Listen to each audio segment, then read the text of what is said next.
Hello, ladies and gentlemen, and welcome to Wolf King's Vids, spontaneous chats. We discuss current events, music, details, whatever you like under the sun. And for tonight, we got Jello shots. We also have Jim, Ermin. We have Joe V, Patrick Vesta, and just returning back to Google Plus, Tiny Galaxy. Welcome. So this Oregon shooter, what the hell is with that? I'm calling terrorist. Yeah, Lone wolf terrorist. Or something. So wait, he was going around shooting people and killing them if they were Christian? I hadn't actually heard that part yet. I hadn't heard that part either. I heard that he asked people what their religion was before he shot them. That's all I had gotten. But that right there screams like terrorism. I don't know. Does anyone have like a link to an article that like goes through it? I'm reading the one you posted, Wolf, but I'm not seeing where it says that he asked people what their religion was. Yeah, that could be speculation. Okay, shooter who killed 9 and wounded 7 at Oregon College. It sounds like a rumor to me. Identified, okay. A gunman burst into a community college in Southwest Oregon, although not a student, and opened fire, killing 9 people, wounding 7 others. Before police shot him to death, authorities said in the latest mass killing in America. The suspect, who witnesses say fired dozens of shots into a classroom full of screaming students, was then slain in an exchange of gunfire with police at Snyder Hall in Umpqua Community College in Roseburg following the rampage shortly after 10:30 a.m. local time. He was identified by local authorities, but CBS, CNN, and NBC named him as a 26-year-old Chris Harper, citing anonymous law enforcement sources. Doesn't mention anything about ask people for religion. No. That sounds like a Christian against atheist statement to me. In other words, a rumor to me. In other words, they're trying to make atheists look like, you know. In other words, this guy must have been an atheist. Because if you ask him if he was a Christian, if they said yes, he would shoot them. That sounds like an atheist bashing thing to me. I posted a link here, but it's apparently the story is being relayed by one of the girls that was shot. It was her dad telling the media. I'm trying to see if I can find it here. Everyone in the classroom dropped to the ground. The gunman, while reloading his handgun, ordered the students to stand up and asked if they were Christians. Boylan told her family, and they would stand up, and he said, "Good, because you're a Christian. You're going to see God in just about 1 second." So apparently, this is basically this is a girl that was shot in the back. She was relaying the story to her dad, saying that's what was happening. So. Wow. Yeah, well, so clearly the shooter is not an atheist, because he wouldn't have said because you're going to go see God. Right. He would have said because your religion's a lie, and then shot him. Right. I'm saying it's like an atheist bashing thing. Yeah. So it's only one thing, but I'm sure as the media is going to latch on to it, and I mean, the problem is we got sensationalized media that likes to sensationalize on stuff like this, and how it happens, rather than focusing on like the situations that lead up to stuff like this, more or less.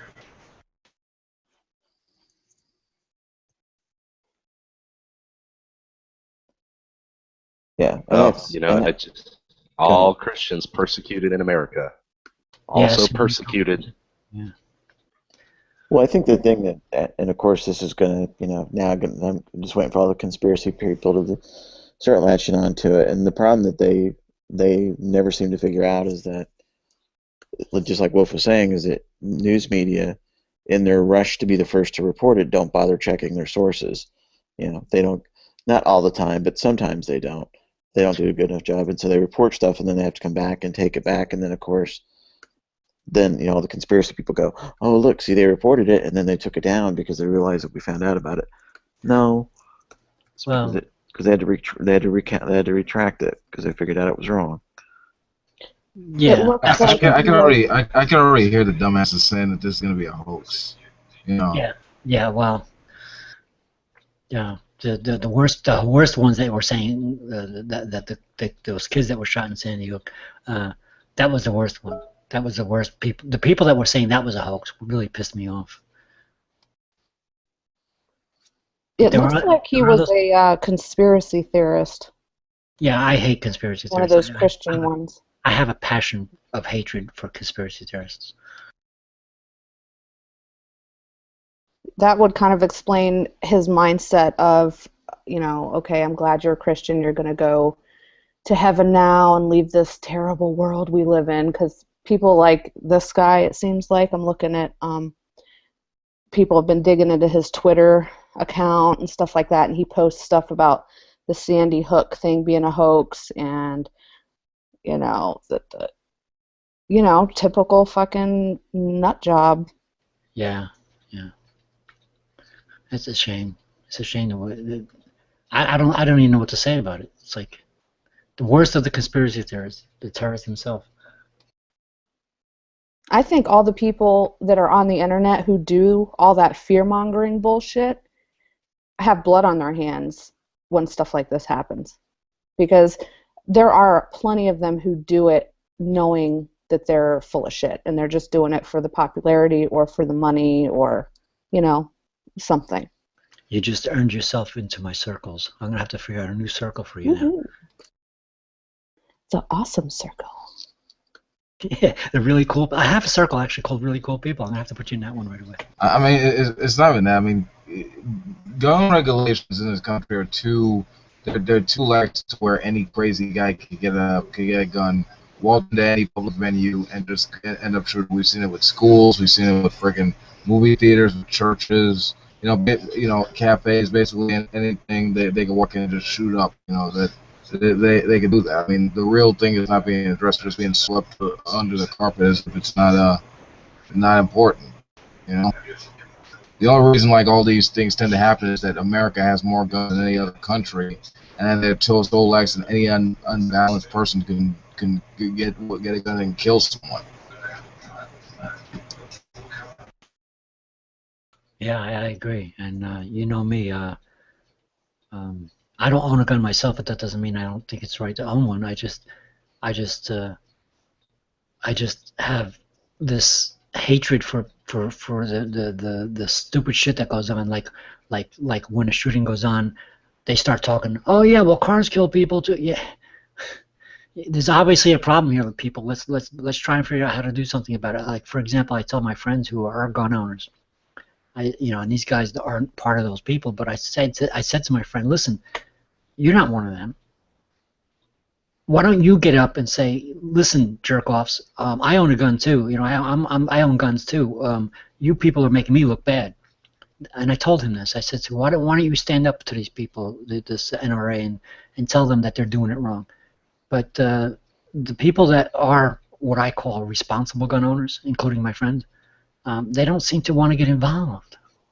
They don't want to say that like these assholes are assholes. They don't want to get involved. They don't know what to do. Well, I think actually, I don't know if it was right after Sandy Hook or one of the other ones, because there's been so many of them now, it's hard to keep track of them all.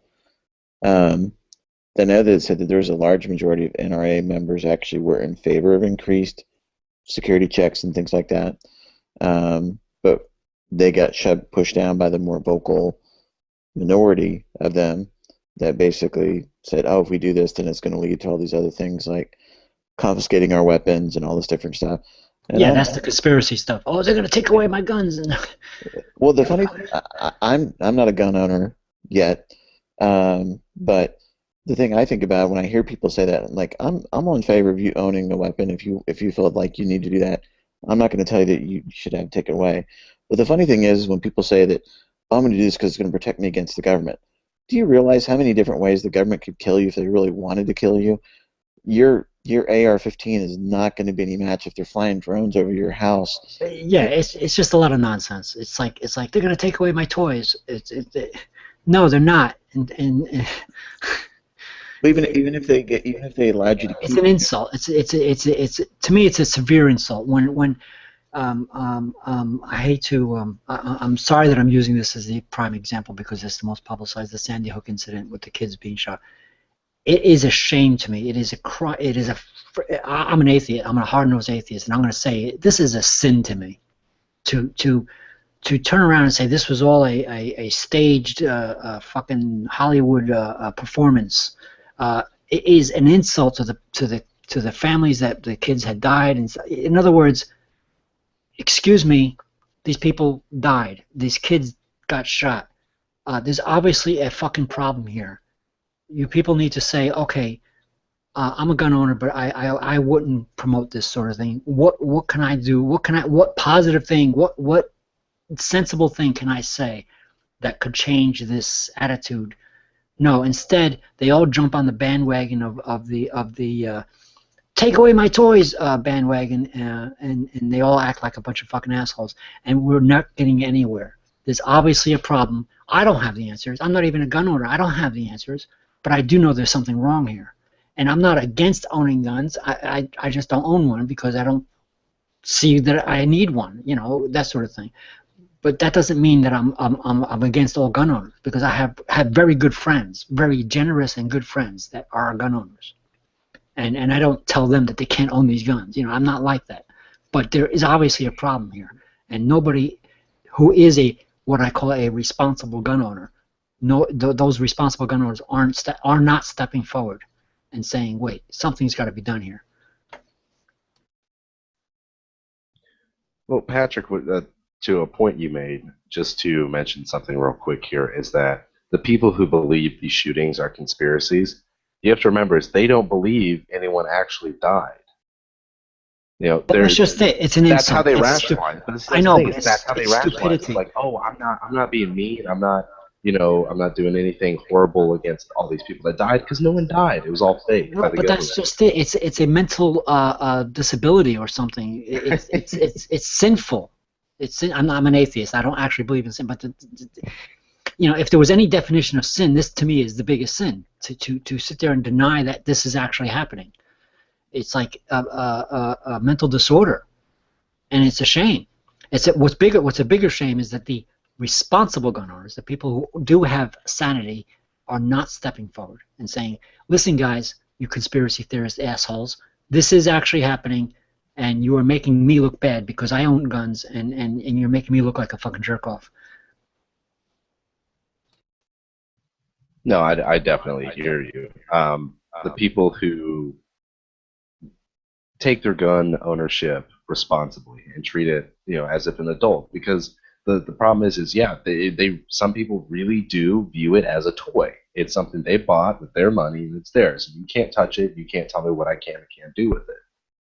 But there are people, like you said, out there that are very adult and very mature about their gun rights, and those are the people that need to be stepping forward and need to be coming forward and saying, listen, exactly, I don't want you to take them away, but something needs to change. So let's figure out what needs to change. Exactly. I couldn't said it better myself. I mean, there is an answer out there, but to sit there and bastardize this whole thing with this nonsense about these people, these children did not die, and these college students did not die. You know, there was no shooting. It was just a Hollywood stage act. You know, the moon landing was just a fucking Hollywood stage. These are the same people. It upsets me. It literally upsets me that this nonsense keeps going on.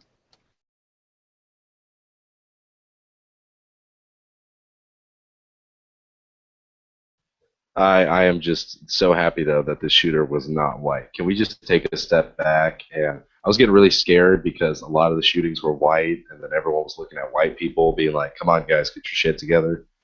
And apparently he's mixed, so a little bit of the blame gets to come off white people. We could take a little breath in between school shootings. I didn't even go there. I don't give a fuck. I don't care what color he or non-color he was. I don't give a fuck. I don't care if he was fucking from Russia. I don't give a fuck. I know. I go around the different. As far as I'm concerned, he was human. He was a human being who was confused and off the fucking wall. And what's worse is that he was religious. And I'm an atheist, so I have an anti-religion attitude. I got to tell you right now.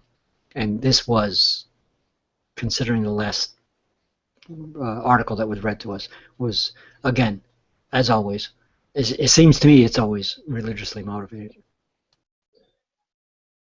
I don't think I'd go that far, but I definitely hear what you're saying. What I'm looking at this and going, okay, who are the people that are going to step forward and try to use this to their cause? So we're going to have the people who are very anti-gun, like no one should be allowed to have guns anywhere. They're going to front this. We have progressives who are very anti-male, say this is a problem of masculinity. You know, the feminist groups are going to come out and say that. And what I was saying is there was another group that would have came out had he been a white, like the recent shooting that happened But at the church. that's just another tangent. That's just another nonsense thing to me. In other words, forget about race, color, creed, all that, whatever it is. Okay? Oh yeah, none of it matters. None of it matters. None of it What matters. But the is thing that- is that it shouldn't be that. What bothers me the most is that my own friends who are gun owners, who are responsible gun owners, I mean, they're my friends, and I wouldn't be their friends if they weren't responsible people. Okay? It bothers me that these people are not stepping forward and saying, wait a minute. Shut the fuck up, you nonsensical assholes. This is the real deal. This is what's happening. We need, as responsible people, we need to say something. And what bothers me the most is that these responsible friends of mine are not those people who are doing this. Instead, the fucking left side and the right side and everything outside of the actual problem are stepping forward, and it's becoming a political fucking nonsensical, you know, we might as well be practicing magic nonsense stuff that's going on. But the people who are actually I'm back. are not stepping forward and saying, hey, let's do something about this. Oh yeah, there's no such thing as moderates anymore. You're either left or right. There is no middle. It's either we get rid of all the guns or we remove any restriction towards them. No one can ever say, hey, you know, maybe having easy access to guns is maybe could be a bad thing. Maybe we should find ways to not make it so easy, but still allow people to get them. No, you can't be in the middle. There is no middle ground. It's an all or none deal. Well, that's just it. I don't even know if there is a middle ground. But the reasonable, the sensible, the responsible people are not the ones that are stepping forward. That's what bothers me the most. I think it's because they're responsible. You know, when you hear two children bickering. Tired of the fucking nonsense, and they don't give a shit. Or maybe, and that's what bothers me. It bothers me that they don't seem to give a shit. I think it's one of those things, you know, if you hear two children bickering in the back room, you're not really, you don't feel too excited to go stand up and go walk back there and separate it, because you know it's just kid bickering at the end of the day. Yeah, yeah. Unfortunately, it's adults doing it. It's big kid bickering.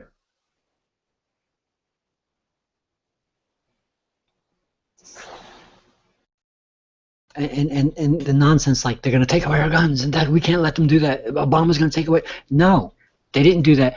Oh, by the way, they didn't do that. You know, it's like, what's your argument now? In other words, it was never the intention. It was it never happened. They were just spitting out stupid shit, and nobody's stepping forward and saying, no, he didn't do that. Guess what? Guess what? You know. And again, I don't have the answers. I don't know. I'm just voicing the obvious. I'm voicing the hey guys, wake up! Look what's going on around you. You know, I'm trying to tell people what's going on around them, but nobody's listening to me because I don't own a gun. What the fuck do you know? You don't own a gun anyway. Fuck you. You get lost. I mean, let me just you know, switch the subject. I'm gonna play a quick clip from a preacher by the name of Jim Baker. Yeah, he's gonna talk about yeah, apparently this big economic thing that happened. This economic pressure was supposed to happen essentially. it just plays into the whole let's see the idea that America is doomed in some way. You know, let me just see. All right. Okay, there we go. Having just put this out today, as you I heard his spoken, his wife has alerted Israeli officials that Muslims. Hey Wolf, can you link it in the side? Yeah, I will in a second. I'm done playing it. Dude, this thing is.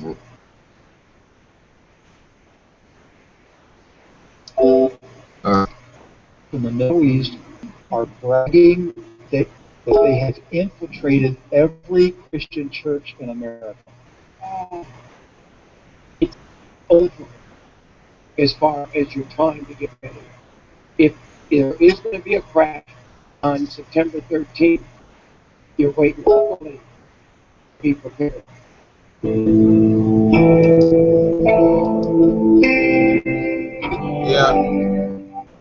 Yeah, apparently that was like a warning about like September 13th, 2015. But it sort of plays into that notion, like, you know, same thing with like the lunar eclipse, same thing with like, you know, 2016 being a whole new year.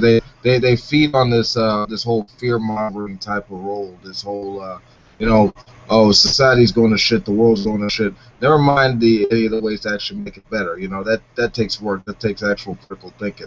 It's easier to fear monger and demagogue, and that's how you actually control people. That's how you actually make money off of them. You got to pump them up. That's why you see people like Glenn Beck and you know, Brian Fisher and the rest of these ilk friggin' run around doing all this, you know, preaching about the end times. You know, that's how they get the money going. Well, that's just it. You know, in other words, to me, that's the stupidity, and the way I fight against it is, as you see in my title, Science Enthusiast. You know, what is a lunar eclipse? I can explain to you exactly what a lunar eclipse is, and I can do all this. You know, and instead of yelling at assholes and religious fanatics and things like that, I try to, you know, promote the science and everything so that people wake the fuck up and see what reality is. But you know, I think I'm making some progress, and I have a lot of help. I'm certainly not the best at it. But it still goes on. It's still, there are those people that are, you know, as you say, it's the religions that it is a control tool. It has been for more than a couple thousand years, and conspiracy theorists are basically the same sort of thing, where you take this nonsense and just blow it up into something that it, you know, you take a rumor and blow it up into something that it makes it sound real, and you control the general population. That's a political tool, and that's what our Republicans are doing right now in this country.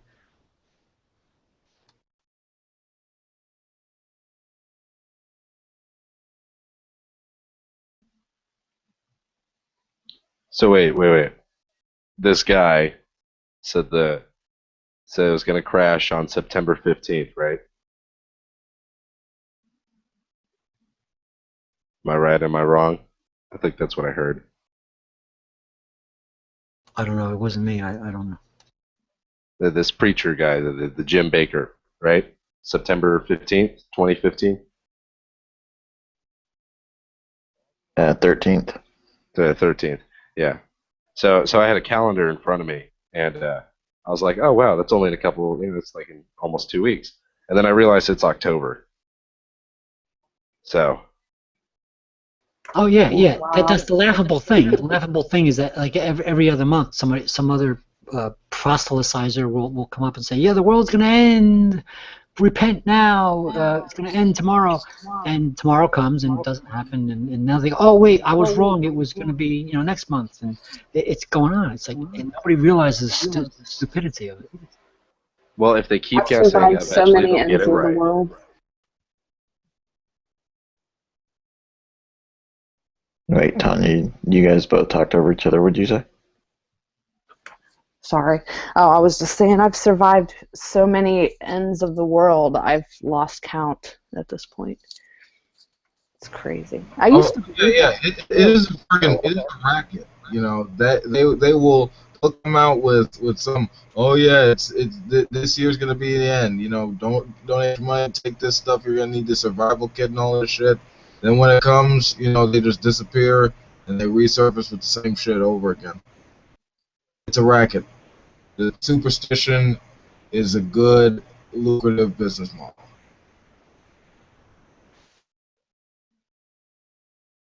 Well, it's like that pastor Paul Begley who's on here, and he used to have hardly any subscribers. Now I think he has like 100,000, and it's just ridiculous to see the amount of traction that he's garnered from his nonsense. And I've left comments on his videos, and people are like, we're living in the last days, and I'm like, I've seen this guy on here on YouTube since 2009 talking about we're in the last days. When is it happening? Because he's been predicting this crap and making videos for 5+ years now, and he's never been right. It's like, come on, seriously. See, Yeah, that's and in my opinion, I think there's very few people that are actually still with him, that have been with him from the beginning, because after some years, some people do realize that, okay, this is all bullshit. Like, Right. nothing's happening. My dry milk is expiring. Like, what's going on? You know what I mean?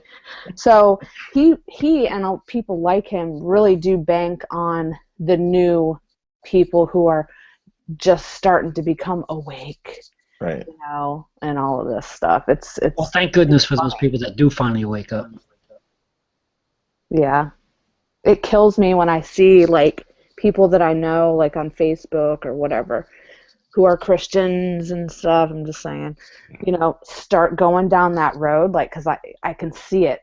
They start posting stuff like, oh, did you know about this? And all this like shady conspiracy stuff. And I'm thinking, oh God, they're going to get sucked in. Ugh, it's terrible. Well, it's almost to the extent like working in financial services and whatnot. I've had people come up to me and they're like, "Oh, well, I'm going to move my money to this firm because they predicted the crash of 2008." And I'm like, "Okay." I'm like, "Did you ask them how many other times that they predicted stuff and they were wrong?" Well, no. I'm like, "You might want to do that because even a broken clock is right twice a day." I'm like, it doesn't do you any good if they're right once, because actually the bottom of the market didn't even hit the bottom until 2009. So, it's once I kind of give them that reality, they're like, oh yeah, that's probably something I should do. Duh. Yeah, there's these boogeyman in pretty much everything. What was it? The dollar crisis is another one. They keep saying every year the dollar's going to crash to be worthless, just paper. It's all fake, and every year it comes up. Oh yeah, and weren't we supposed to get some new form of money?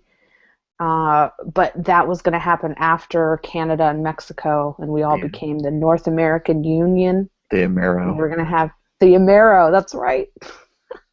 The G-Man was Yeah. talking about that, of all people. Oh my God, that's so old.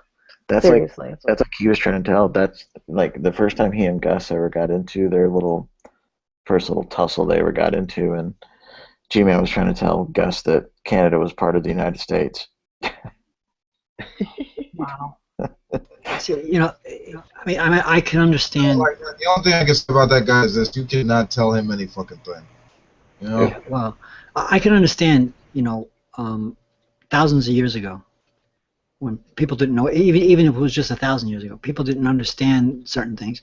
So there was some mystical things about the stars and the blood moon and all that stuff. So they saw some religious impending doom thing. But when I come around, and I can tell you exactly why the moon turns red during a lunar eclipse, and I can explain it to you, and I can show you why and everything. Isn't it about time you say, you know what? Pat Festa might be right, and the scientists that taught Pat Festa might actually be more right than he is. I mean, isn't it about time that you put your fucking religious books down and say, oh yeah, that moon is red because of the atmosphere of the Earth, or blah blah blah blah. In other words, it just keeps going. This is the fucking 21st century, and these people are still reading the bullshit. I don't get it. I don't get it. Are people really that stupid? Is there lead poisoning throughout the country that people have brain damage or something? Yeah, I don't know. I think Tanya, I think you and Eve have talked about that because you guys had more of a background in that than I do. But I think I heard Eve saying something. She kind of understands G-Man a little bit from because she used to be kind of like as dogmatic as he is about that. So Yeah. you could probably talk about that more than I can. Not that Patrick was asking me to talk about it, but just referencing what he was saying. Yeah, I think he believes in like the New World Order or like the Illuminati or some shit, and you know, about how they're gonna conquer the world and everything. Well, they're taking a long time because apparently they were back when the founding fathers were here. So it's taken a long Yeah, time. I think they disbanded like before the Enlightenment period. I mean, I think they existed maybe prior to the formation of that, but they didn't. You know, it's not like they secretly, you know, began leading the country and then somehow needing rap artists to freaking further the message. Which is sort of retarded. Seriously, that's like convoluted as fuck. Okay, so uh there's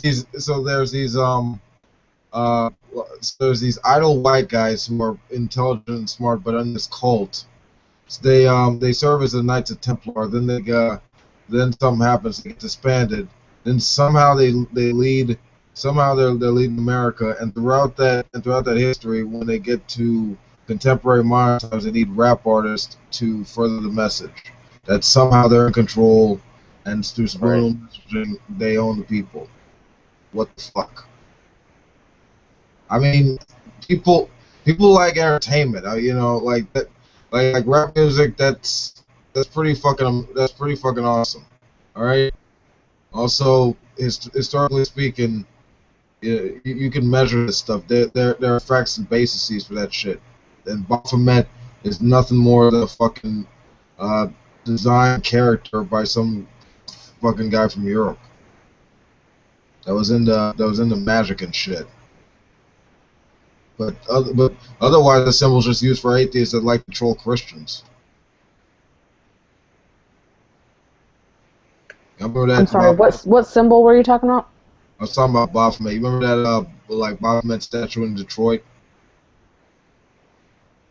Dude, there were like freaking atheists there, like supporting that statue because of religious freedom and stuff. There have been like that to this to everyone. There have been people, atheists, that have been using the Satanist thing, like just the label, as a way to troll Christians, just to fuck with Christians and show them that their arguments don't mean shit.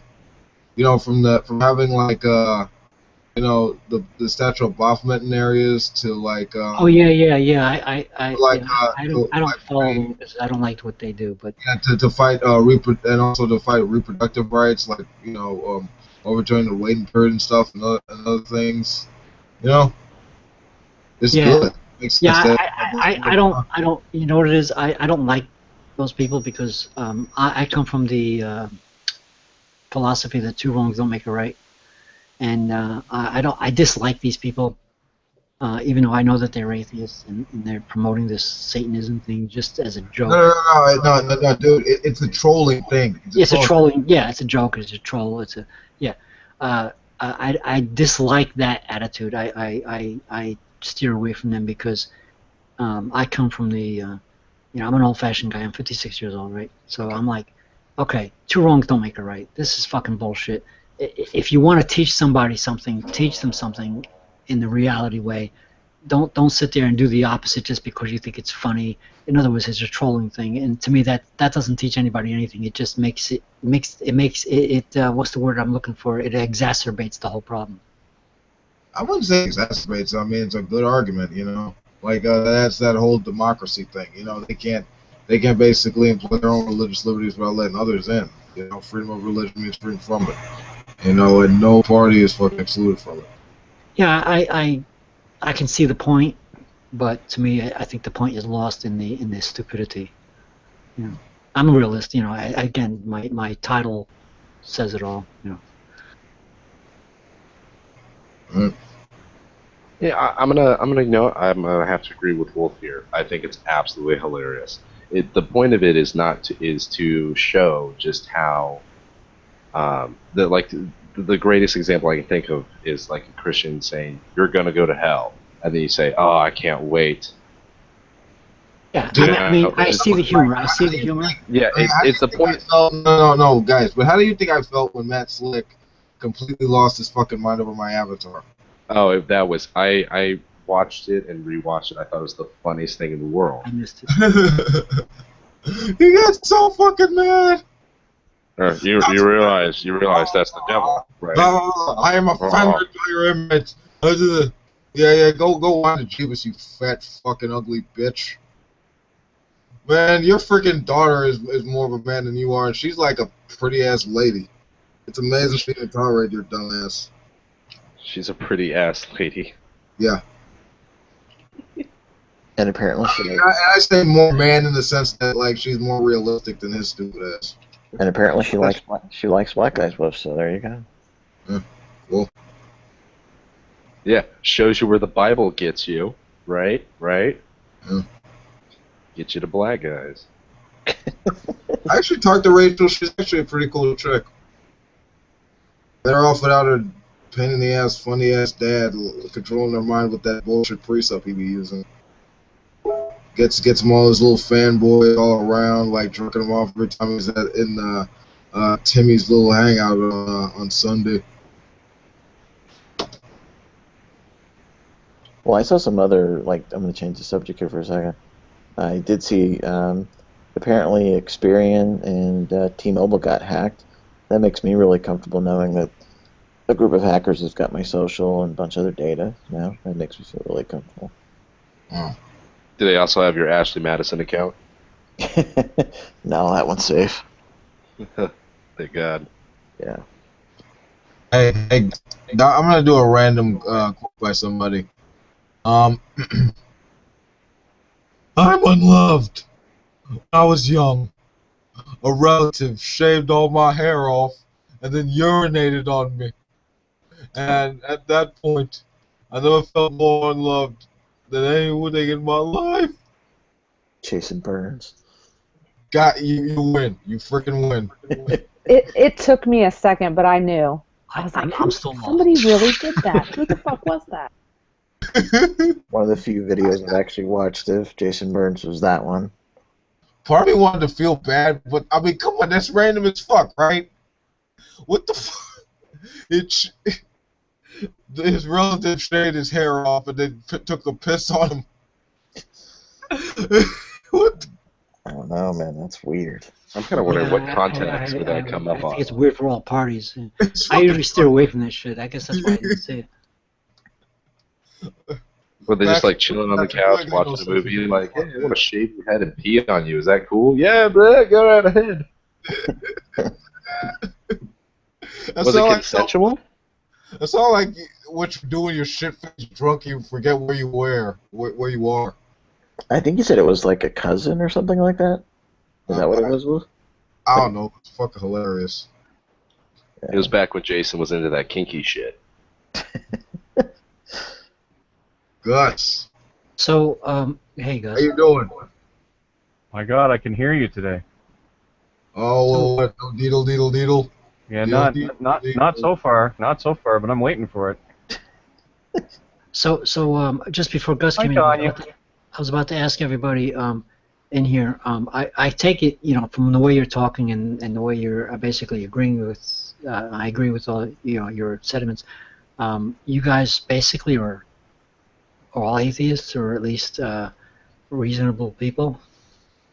I'm I completely. wouldn't necessarily equate atheists with reasonable, but yeah, for all intents and purposes, we are all atheists. And well, at least for me, I'm an atheist. I assume all of you are atheists based on my experience. Yeah, I'm a son of a bitch of an atheist. I'm borderline anti-theist. All right. I'm whatever you want to call me, big boy. Including good Papa. He loves it when you call him Big Papa. There you go. I knew Gus would chime in. This I mean, this wine is actually named Paisano. Good Lord, he's in his wine. Look out, boys. I'm not drinking Look that out, much. girls. Not yet, anyway. I'll let you know when I'm actually getting drunk. No, this is. I'm actually taking it easy because I have to make sure I have enough for the weekend because the big storm is coming. At least I hope it doesn't actually hit land, but I have to make sure I have enough for the weekend. Well, as for me, I'm an atheist, but I'm not an anti-theist. Yeah. It doesn't bother me if other people worship gods. I don't care as long as they don't bother me with it. Oh no, I don't. I mean, I'm the only atheist in my family, so it doesn't bother me as such. But there are times where I have to admit, there's no doubt about it. I can be downright anti-theist, and sometimes depending on how many wines I've had, the glasses of wine. Depending on how many glasses of wine I had, I can become downright fucking anti-theist completely. Then there are times where I'm a little less belligerent and just simply You have said multiple times that you are a son of a bitch of an atheist. yeah, I'm proud of saying it, and that's why I keep saying it. So I mean, yeah, I could definitely be anti-theist. I'm anti-theist when it comes to the people that we're talking about tonight, the conspiracy theorists, the creationists, the young earthers, the flat earthers especially. I'm totally fucking anti them. So I swing back and forth between anti-theist and just simply atheist, but depends on the mood I'm in. Depends on who's in the chat room. It's so funny that the flat Earth thing has gotten so much ground, or has taken so much, has become so popular lately. I don't get it. I really don't. You and me both. I mean, I'm sitting there watching these satellite feeds from NASA about the incoming Joaquin hurricane, and the only way they can do that is because because the Earth is actually round and they got these satellites in orbit. No, that's all a hoax. Come on. Yeah, it's all hoax. It's all CGI. They film all those videos in a big tank. That's why you see the bubbles. Remember? Oh yeah, that's right. That's right. Stupid people.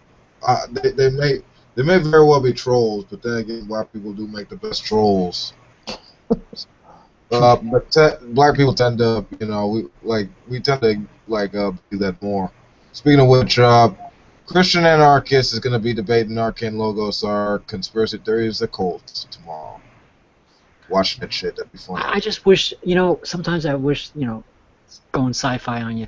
I just wish I could do the Vulcan mind meld on the entire conspiracy theorist, young Earth creationist fucking population, and just mind meld with them and say, reality, jerks, but you can't. Yeah, and that's the problem. The problem is you can't fucking wake these people up. They have to wake themselves up.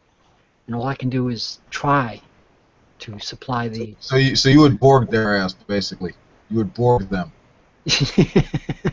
No. Yeah, you said we'll no, Borg. I just wish I could mind meld with them and let them know what I know. Dude, the only way you could mind meld... And they make up their own minds after I tell them what I know.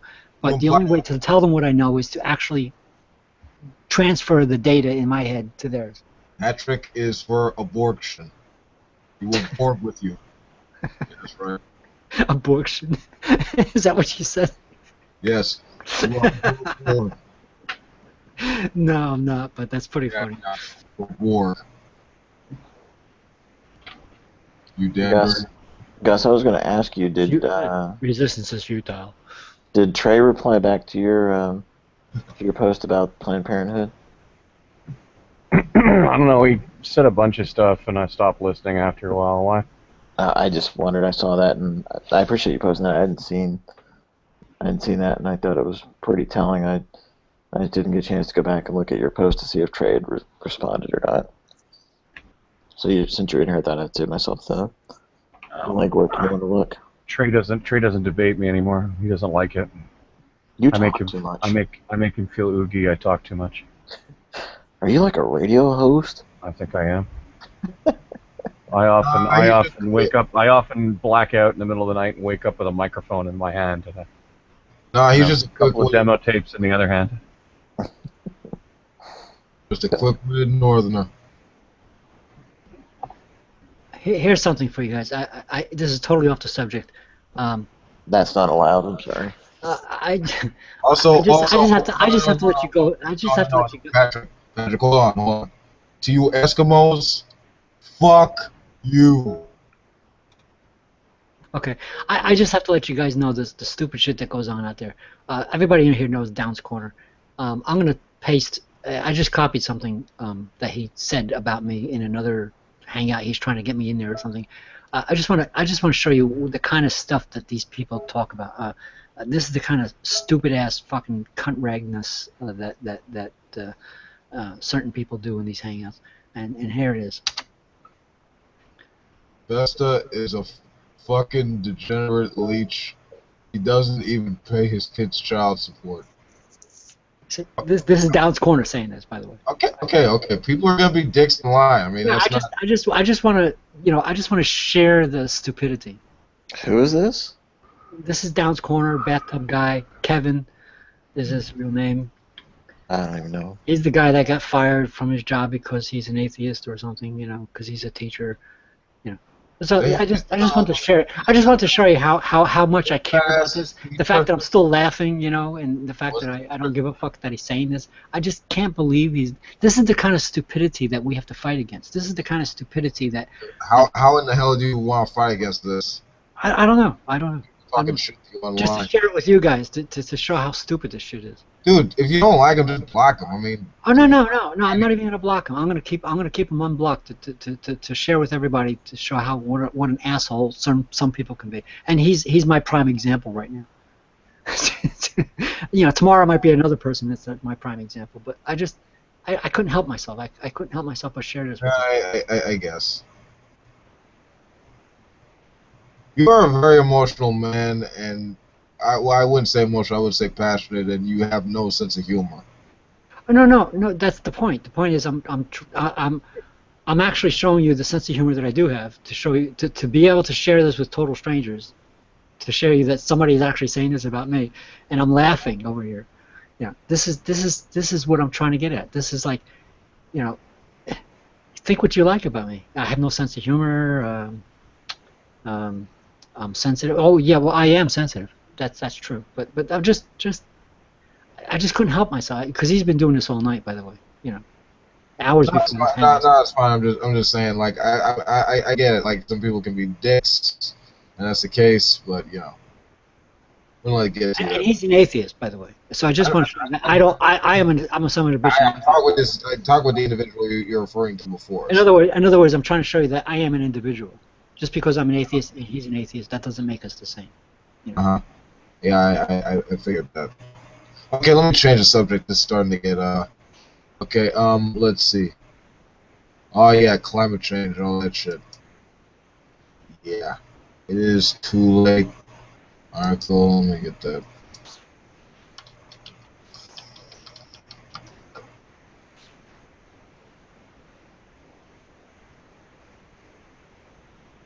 You ever notice people use their personal beliefs to ignore personal responsibility when it comes to reality?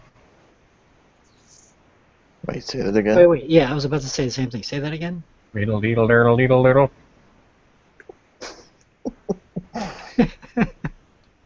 I knew you'd get That's what I it. thought he said.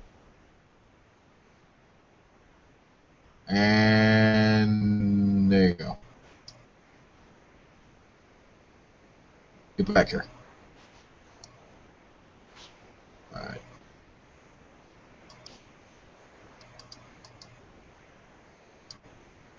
Alright, there you go, send a side trip.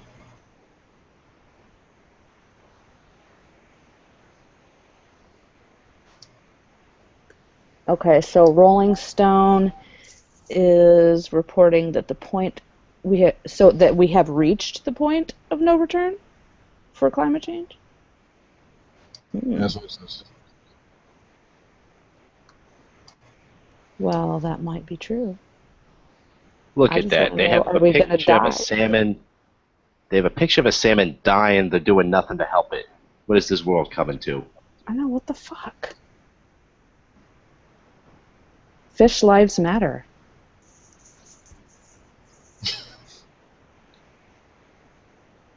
So they're No, saying that seriously, we need to do something about that ocean, though. It's just getting more acidic over time.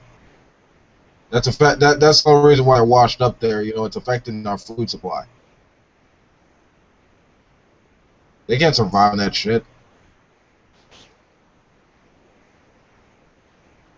Oh no, it's a big issue, but you know what? No, it's a bigger issue. My right to drive a car that produces large amounts of pollution. Hey, yeah, but there can still be cutbacks on that stuff. Let's just all go to Mars. They have water. I'll bring the Doritos. Yeah, this planet's already fucked. Let's just go. Let's just all go to a different one. We already have one. Kepler, what is it? The one that they already found is very much like Earth. Yeah, but that's really far away. Yeah, it's like 1,000 light years away. We could at least get to Mars. But you know what I was thinking? I was having this conversation with my mom the other day, actually. We were talking about if they did find life on Mars, like, it would probably be like a little bacteria or something real tiny, whatever. But we were like, we can't bring that shit to Earth because, like, what if it's, some kind of thing that, like, will kill everybody? Like extinct the planet. So we have to be able to test it over there on Mars. But I don't know that rover thing has the capability to do that. I wonder if they planned ahead for that in case they do find something. That's a very interesting subject. In fact, I'm totally into it. I have posted, you obviously, because you weren't in my circles until now, I posted several things. There was the NASA engineer. What is she? Her name is. I'm sorry. I forgot her name. Who was responsible for the drilling on the Curiosity? They talk about the current projects of what they're doing, and the recent press conference on the finding more water on Mars than they thought there was. They were talking about the sterilization.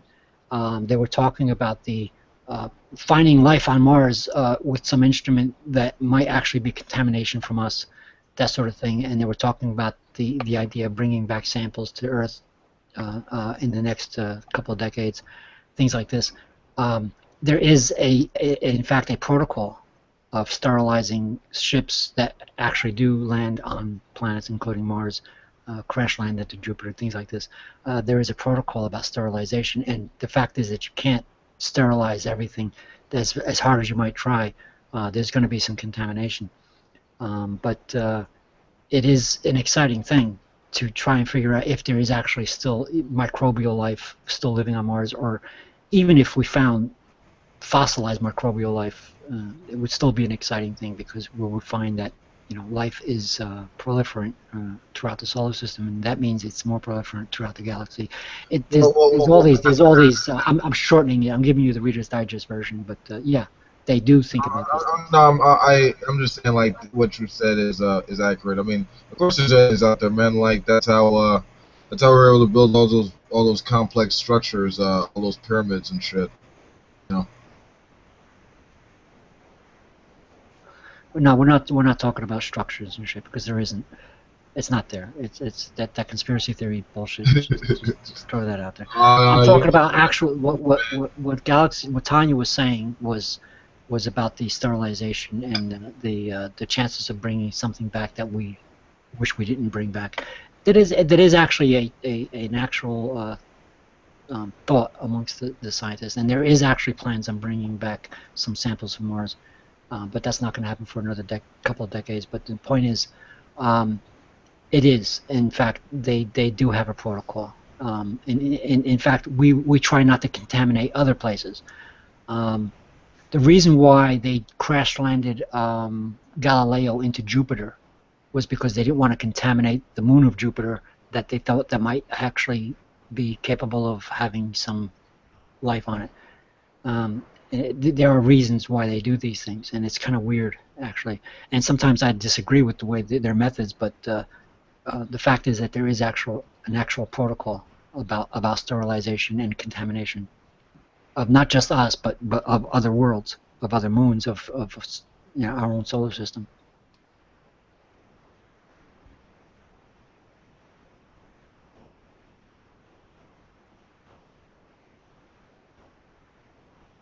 Yeah, and aren't we planning some kind of trip out there in like 2033 where they're like supposed to be sending people out there to Mars to live? All I know is, with regard to that year, is that that's when the next red moon eclipse will occur. Oh, I'm sure. Tanya, I'm gonna make it a point to reshare the last couple of weeks of posts that I did on not a couple of weeks, but it's like 2 or 3 or 4 posts that there was a weekly space hangout. There was the press conference with NASA's finding more water than they thought. I'm gonna make it a point to share them with you personally. Now that I have you in my circles, within the next couple of days, I'll try to make that a point. Of course, I have this upcoming storm to worry about, so if it's a little slow, don't mind me. But in any case, I'm going to make it a point to share that with you because you make a very interesting point, and you apparently didn't see the actual news conferences and stuff. So I'm going to try and share that with you because you are obviously interested. Okay, cool. Yeah. Yeah, I didn't see any of those. So yeah, I'm interested in that. Cool, thanks. No problem. I aims to teach.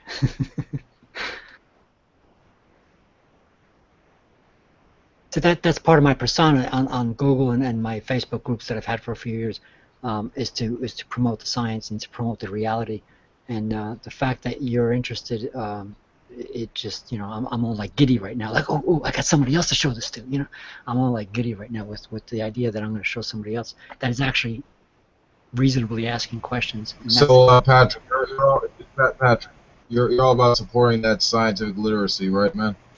Absolutely, that's what it's about. It's about the scientific literacy, like Neil deGrasse Tyson said.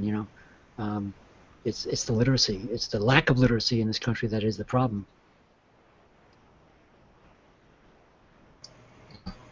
But you get somebody like Tanya who's actually asking reasonable questions, and she has a thirst for the actual answers and knowledge. I'm like jumping on this idea to show this person. I didn't know that this person was out there. Like, oh my God, there's somebody that doesn't see this. I need to show this person. That's my attitude. That's my giddiness on that. Right on.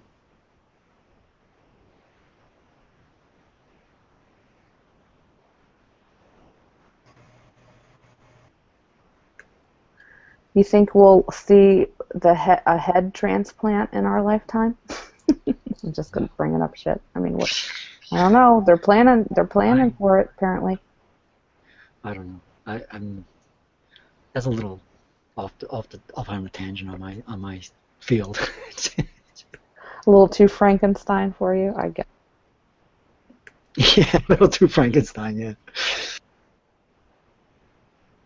Abby normal.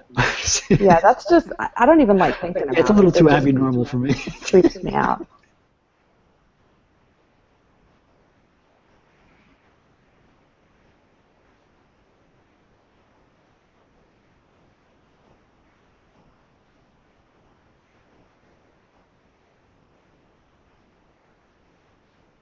Since we're quiet, I'm going to go ahead and promote I'm part of the Unseen podcast now with Paul Carr. Paul Carr is a NASA systems engineer who has done some work on some of the spacecraft. He's got this thing called the Unseen podcast, and I'm now part of it. And in fact, if the storm doesn't chase me away from the internet this Friday, tomorrow, I'm going to be. Oh, what happened to Wolf? I'm going to be on a panel. The guests are going to be of those Mars One people that were supposedly going to go to Mars before NASA did. Yeah, right. And I was one of those people that were saying, yeah, right. So hopefully these people will be there, and hopefully the storm won't chase me away. But if you want to look it up, Tanya, I think that you might be interested in it's a Google community called the Unseen Podcast. I recommend you look it up and perhaps even join. All right, sounds good. Hey, Ed. Hello.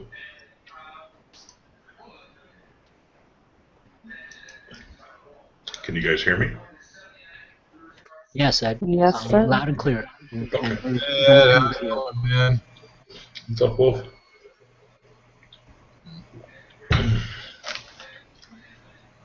Seems quiet in here. Yeah, we actually have a new topic. Let's see, what was this thing I pulled up? Yeah, apparently all the Republican presidential candidates have something in common. They all stand for war. Except Rand Paul. True. Yeah, if there's one thing Republicans like more than being Christian, it's going to war with everyone else. Yeah, well, they're doing it for Jesus, so, you know. I'm getting to like this guy, Jim. Yeah. Okay, here is Carla Farina at the debate describing the way she'll lead us to Armageddon. She won't talk to Putin, but she will send them the message via military threats. Having met Vladimir Putin, I wouldn't talk to him at all. We've talked way too much to him. What I would do immediately is begin rebuilding the Sixth Fleet. I would begin rebuilding the missile defense program in Poland. I would conduct regular aggressive military exercises in Baltic states. I'd probably send a few thousand more troops into Germany. Vladimir Putin would get the message Russia is a bad actor, but Vladimir Putin is someone we should not talk to because the only way he will establish the sense strength and resolve on the other side, and we have all of that within our control. We could rebuild the Sixth Fleet, I will, we haven't. We could rebuild the missile defense program, we haven't, I will. Crazy. I don't know enough about politics to understand what that person's reasoning is, but I tell you this: Vladimir Putin he can be a fucking asshole. In fact, I'm a chess player, and I happen to be a fan of Garry Kasparov, and he was he is an activist and political activist, and he has actually said to some people in politics, in the political ring, he had told them that Vladimir Putin would be the fucking next Antichrist. You know, I mean, he just said it in a jocular way, but he meant that Vladimir Putin was no fucking good.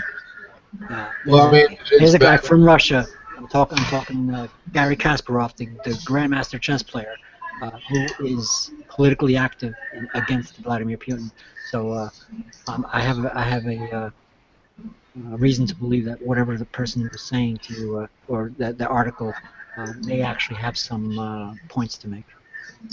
Well, but there's a difference between understanding that Vladimir Putin is a bad guy, which he is, and the notion that you therefore shouldn't talk to him. That's ridiculous. I mean, Ronald Reagan talked to the Russians, cut deals with them. You know, the idea that if somebody's a bad person, that we should never have any negotiations with them is just inane. Yeah, you're right. In fact, I mean, talk to him and call him out on his stupidity, or call him out on his asinine-ish. Yeah. Say, hey, listen, Vlad, you're a fucking dickhead. You gotta stop this bullshit. You know, that's the kind of person I am. I wish I was president. Sometimes. Yeah, well, that's probably not an effective negotiating technique. Yeah, you know, I know. But, that's why you don't want me as president. I think with people like that, you just recognize, look, they're acting in their own self-interests, and you use that to predict their behavior, and you make it worth their while to behave better. You know. But I'm just pointing out that there is actually a Russian amongst us. Oh, I know. Yeah, I'm familiar with Kasparov. Namely, yeah. our friend, the grandmaster of chess, Garry Kasparov, who is a political activist, Right. and He ran for has president. actually given us warning about Right. Vladimir Putin. He actually ran for prime minister against Putin. Yeah, and and probably has been victim to some of Putin's dirty tricks.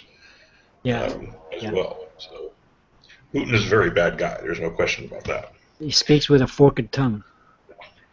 At the very least. Well, I don't get this whole mentality of, it kind of seems like the Republicans are approaching this from, you know, Putin's the bully down the street. So what are we going to do? We're either going to go kick his ass, or we're going to, you know, cut the tires on his bike, and that's going to show him. I honestly think that's a bullshit notion because they were actually admiring him like not too long ago when they were talking when he was hard on the gay right things. Like and with the Olympics being held in Russia, he actually mowed down poor neighborhoods just to sensationalize on that stuff. You know, he's a bad leader, but from a conservative standpoint, like he was better than President Obama because he hunted bears apparently and shit. Well, it depends. There's a big split on the right over Putin. Actually, there's people on the right, particularly the Christian right, who admire Putin, particularly for his anti-gay stuff and his rebuilding of the Russian Orthodox Church, and I mean, he is essentially a theocrat. But then there's others who are sort of old-fashioned Cold Warriors, who are completely the opposite. Like they just think that he's a complete danger to the world, and there's pretty big arguments between them over that. Well, you're absolutely right, and that's the problem. The problem is again, I'm going to use the speak with a fork and tongue thing. He says one thing and he meets with the president of our country and talks all nice and stuff, and then turns around and does completely the opposite. Basically, he's doing what he wants to do and just saying the things that other people want to hear, just to appease them, and he's a danger to the world. That's basically what Gary Kasparov is saying to the leaders of this country, is that he's a danger to the world. If you're going to listen to his niceties and his little lies and stuff, and then he does the opposite, you have to beware of this person, in other words. And yeah, but by that standard, we need to be aware of our own leaders too. It's not like our hands are. But what he's actually today there was a report that came in. They're carrying out bombing sorties in Syria, totally on the opposite side that we're doing the same thing. It's like who it's going to be like a war between U.S. and Russia again. It's like, what the fuck is going on here? Yeah, that's a really strange situation, it's and scary. it's unclear. I mean, I don't think it's particularly clear who exactly they're bombing. Of course, it's not clear where the sides are drawn there anyway. Exactly. Multiple. Everything is so unclear. Everything is so in the unclearness. Like, what the fuck is going on here? Like, what the fuck game is he playing? Well, even leave Russia out of it. I mean, Syria itself is such a mess that we've got multiple groups of rebels, some of whom are enemies of one another, fighting against Assad. We went in there and tried to arm what we thought were moderate rebels, and turns out that there's really no such thing. It's a really, you got ISIS there, but then you have other anti-Assad militias that are fighting both. They're fighting ISIS and they're fighting Assad, and so it's enough of a mess on its own, and then you add Russia and the United States and our interests into it. Like, man, I don't want anything to do with Syria. I know less about it than what you just said. No, is more information than I even knew. It's like, it's such a volatile situation, and then when you add the fact that we have, since the 1950s, us and Russia have had some bad vibes between us. When you add that in, it's like, now what the fuck is going on? Are we going to have another war between the fucking superpowers now? It's like, it's mind-boggling. Like, how do we fucking solve this? I don't have the answer. Don't make me president, because I wouldn't. I really doubt that it's going to lead to war between us and Russia, only because we're both nuclear powers, and we don't really want anything to do with fighting one another, Right, but we do have to, again, going back to Vladimir Putin himself, we do have to be aware that Gary may be right. This guy is a loose what they call a loose cannon. Yeah, he is right. He's a loose cannon. We have to figure out what the fuck to do with this guy.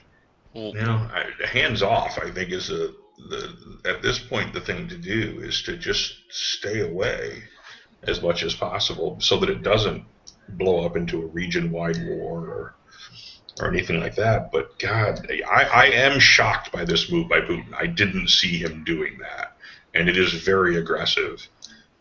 But well, I mean, I saw it coming. Oh, sorry. Go ahead, Tanya. I'm sorry. I'm real quick. I saw it coming, And the Did you? only reason I can even say that is because I just happened to watch the season premiere of 60 Minutes last week, and they had Trump and Putin on. And I was like, fuck yeah, I'm watching that. So I watched it, and they talked to Putin about Syria and stuff, and he he had a point. I mean, I got to give him that.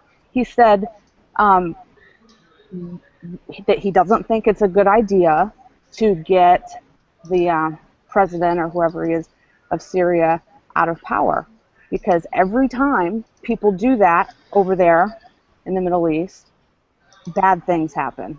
You know, the terrorists take over and it just gets really bad. So he's like, so, you know, we're thinking we might want to help the president of Syria. So when he said that, I was like, oh, fuck, dude. Well, Something's yeah, going to yes, happen.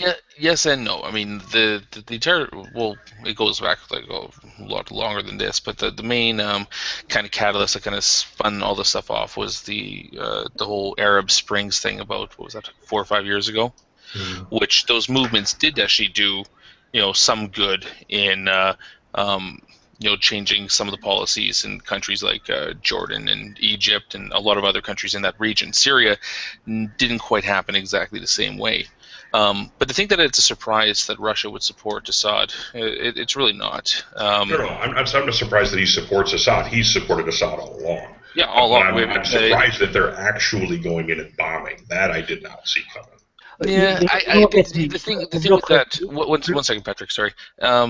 If you take a look back to like the whole the first use of chemical weapons, the red line that Assad couldn't cross, or else Obama was going to put boots in the ground or do something, which never actually happened after. Real quick, Stay your the fuck knowledge of out of what this. actually is going on aside, I mean, more than I know. I just want to say that what I heard on the radio today was that within the last couple of days, a Russian representative walked into an Iraqi U.S. embassy and said to these people, "Oh, by the way, you got to pull your planes out of this area in bombing Syria because Russia is starting some sorties there." In other words, without any warning, without proper notice, without any kind of through the channels type of thing. This guy just walked into a U.S. embassy and informed somebody in the U.S. embassy that this is what Russia is doing. Like, what the fuck?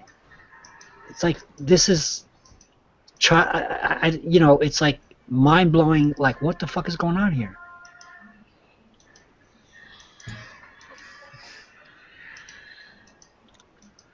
Sokka? Sorry, what was the question? What I mean to say is, like, what I heard today was that this guy, a Russian representative of whatever, walked into a U.S. embassy in Iraq and told them that the United States has to pull out of or stop their military bombing of Syria, what they're doing, because the Russians are doing that on the other side or whatever.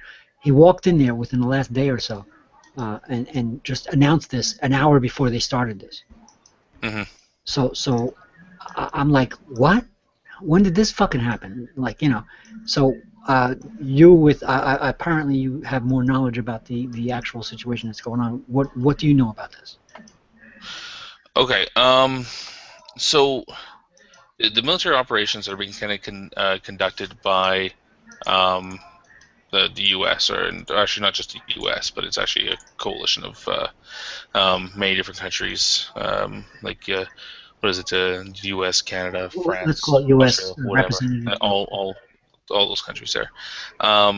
They are in a position where I guess that initially they were granting support to the what is it? So what are they called? SNC or SRCC or something like that. The main Syrian opposition force to the government. See, this is the part where it gets just really just messed up. Is that it's not just like one conflict that's going on in there right now. There's you have the actual government there represented by, Assad, obviously. You have the opposition, which is members of the former government that are trying to push for, a different government. Those are the people that are supported by the Americans. You have ISIS moving in to certain areas of it as well, and then you also have another sect called the what are they? The Rojava or Rojiva or something like that, which represents kind of another separate northern sect of this entire thing that wants to kind of push the government out, and they're all kind of fighting each other. There's no real alliances on those sides there, but you have the American interests, which are essentially to push back ISIL, while giving some support to the opposition. Then you have the Russians that are supporting the government, so they're pushing back against the opposition. And then you have the coalition countries that are just kind of going against ISIS there. And Right, but I don't think anybody's going with Rojava or whatever they're. But I think the coalition countries, though, have stuck primarily to Iraq. Yeah, they have. They're kind of kid gloves when it comes to Syria. Yeah. Okay, wait. I just want to say. I just want to specify here nothing, for a second. I just want to specify here for a second because you're right, and in fact, that's what was on the news. Basically, they're doing they're supporting the opposite side that we're supporting, and this can create obvious problems. But what I really want to specifically ask you is, did you hear that the specific news about this guy walking into a U.S. embassy and saying, by the way, in an hour, the Russians are going to start the bombing campaigns on the opposite side that you're doing, so you need to pull out. Did you hear that? There is no opposite side. There's well, a thing. All right. I'm just saying. I'm specifically about in this the borders. Guy who in the border, embassy. I don't care about that. I have no knowledge of that whatsoever. Oh, okay, that's what I'm asking. Yeah, but the amount of support that we're giving, or not we're, sorry, the amount of support that is being given to the opposition forces that are fighting against Assad is minimal. Weapons, basically that's it. We're not running airstrikes or anything like that in Syria that I'm aware of. We're doing that mostly in Iraq, Actually, there is bombing camp. And they're mostly done by drones. But right, but those since you said you don't know anything about that, I'm just going to say that that's what actually happened. Patrick, sorry, but those bombing runs in Syria, or the ones that are being conducted by drones, are not in support of the opposition. Well, I'm just saying from what I heard today. I specifically heard that a person of a Russian representative. I don't understand why that's walked important. into a U.S. embassy in Iraq. Yeah, and told the U.S. embassy that to tell the U.S. government to pull out of or stop your bombing campaigns or pull your planes out of the Syrian. I don't understand why that's an important detail, though. Well, it is an event that happened within the last couple of days. So yeah, this blows my mind. But what is blue? That sounds like a bunch of bullshit to me, to be honest with you. That's what happened, though. To say that a representative from one country contacted an ambassador from another. I may not be representing it properly. But I'm saying to say that a representative from one country met with an ambassador from another country instead of embassy to talk about international relations is not news to me. That whole story sounds just like a bunch of hype and bullshit. No, I may be making it sound like that, Ed, but I'm saying to you what I heard on the news on national public radio. A person walked into the U.S. embassy and told the people there to tell the U.S. government to pull out. Seems highly implausible to me that would happen. It did happen. It did actually happen, and I may not be representing it properly, but it did actually happen. No, we're gonna have to agree to disagree and move on. Okay, there's this story I want to get to. Yeah, okay. So Rick Santorum actually invokes Nuremberg in defense of Kim Davis. Hang on. This new thing that I bought for my vapor is leaking like a motherfucker. I'll be right back. Okay, fine. Yeah, so earlier this month, Rick Santorum appeared on the Daystar program, Marcus and Joni, to promote his presidential bid and defend Kim Davis, the Kentucky clerk who has been trying to prevent her county office from issuing marriage licenses to same-sex couples in the wake of that Supreme Court marriage equality decision, and try to invoke a Nuremberg example. Hold on.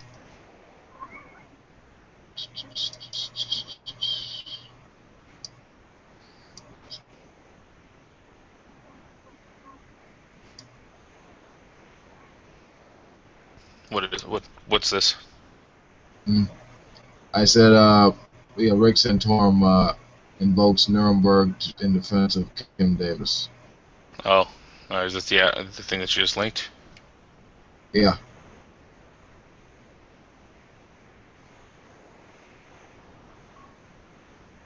Can't believe people are still fucking waking up over this Kim Davis thing. It's a self-persecution thing, dude. I mean, it's just a sideshow in secular America. Yeah.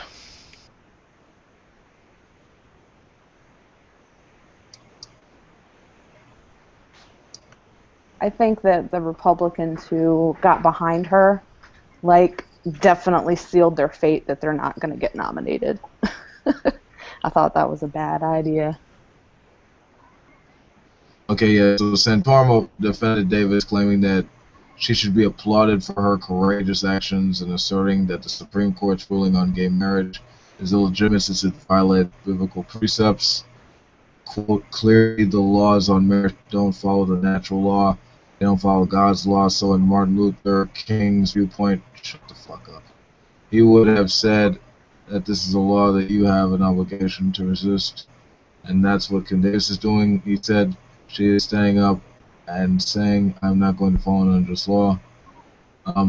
Previously, he likened Davis to a girl who was murdered during the Columbine massacre, but according to a popular but debunked myth, was killed by believing in God, for believing in God. Fuck.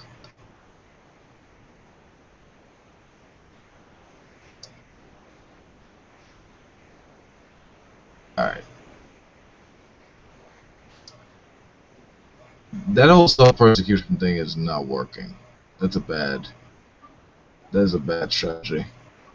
I just, it's this entire argument, this entire position that they have is this can be summed up in the one line here that says, clearly the laws on marriage don't follow natural law. They don't follow God's law.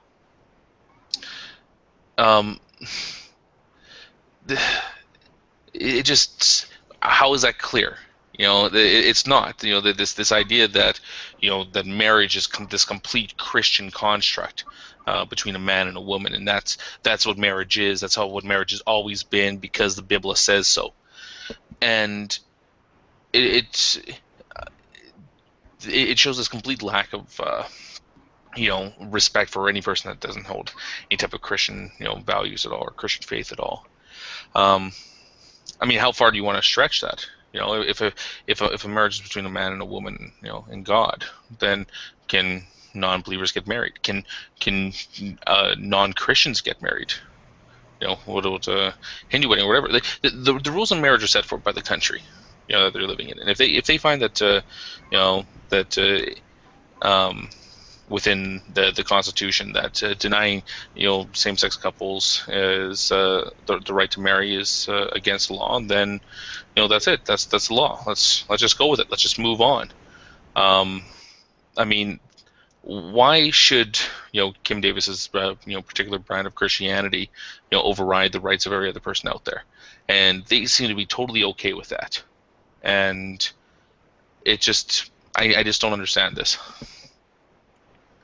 Well, not only does it show that, but it shows their ignorance because, the Bible wasn't the first place that mentioned marriage. The God of the Bible does not hold the trump card for marriage.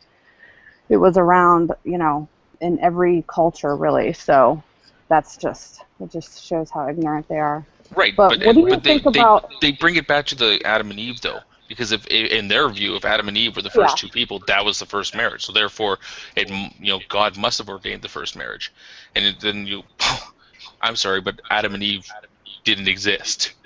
So That's the joke. That's so why. Where do you go from here? And then they're like, oh no, Adam and Eve, first man and woman, definitely right. It's like, shut the fuck up. Exactly. That's why it's a joke. Well, they kept it all. Guys, they kept it all in the family, right?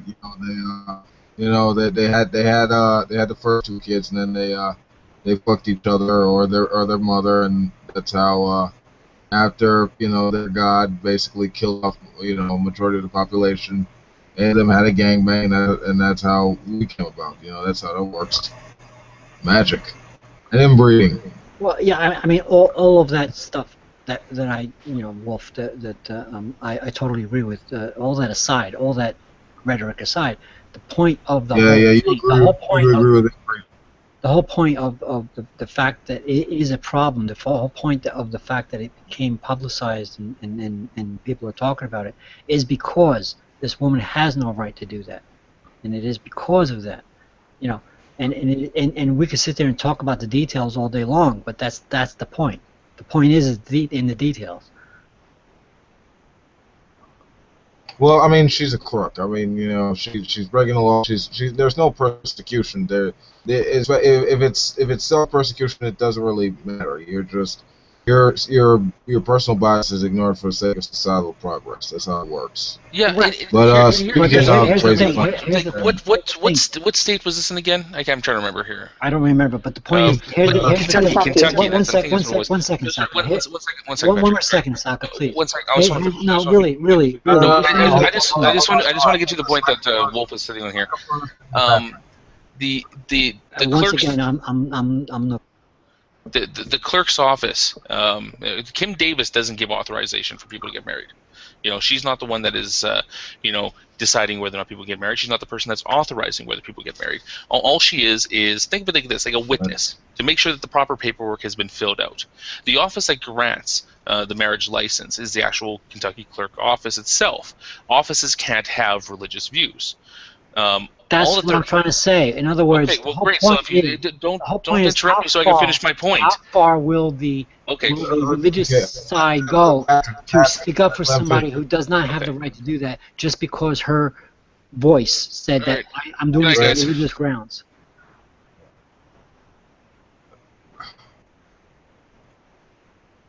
That was the point I was trying to make before he rage quit.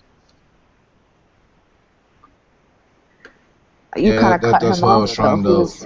He was trying to finish his thought. I was trying to say that the whole problem with that was exactly what he was trying to say, but he wouldn't let me say it, and he ended up being the one that said the same thing anyway. Yeah. Okay. Anyway, what's up, Deirdre?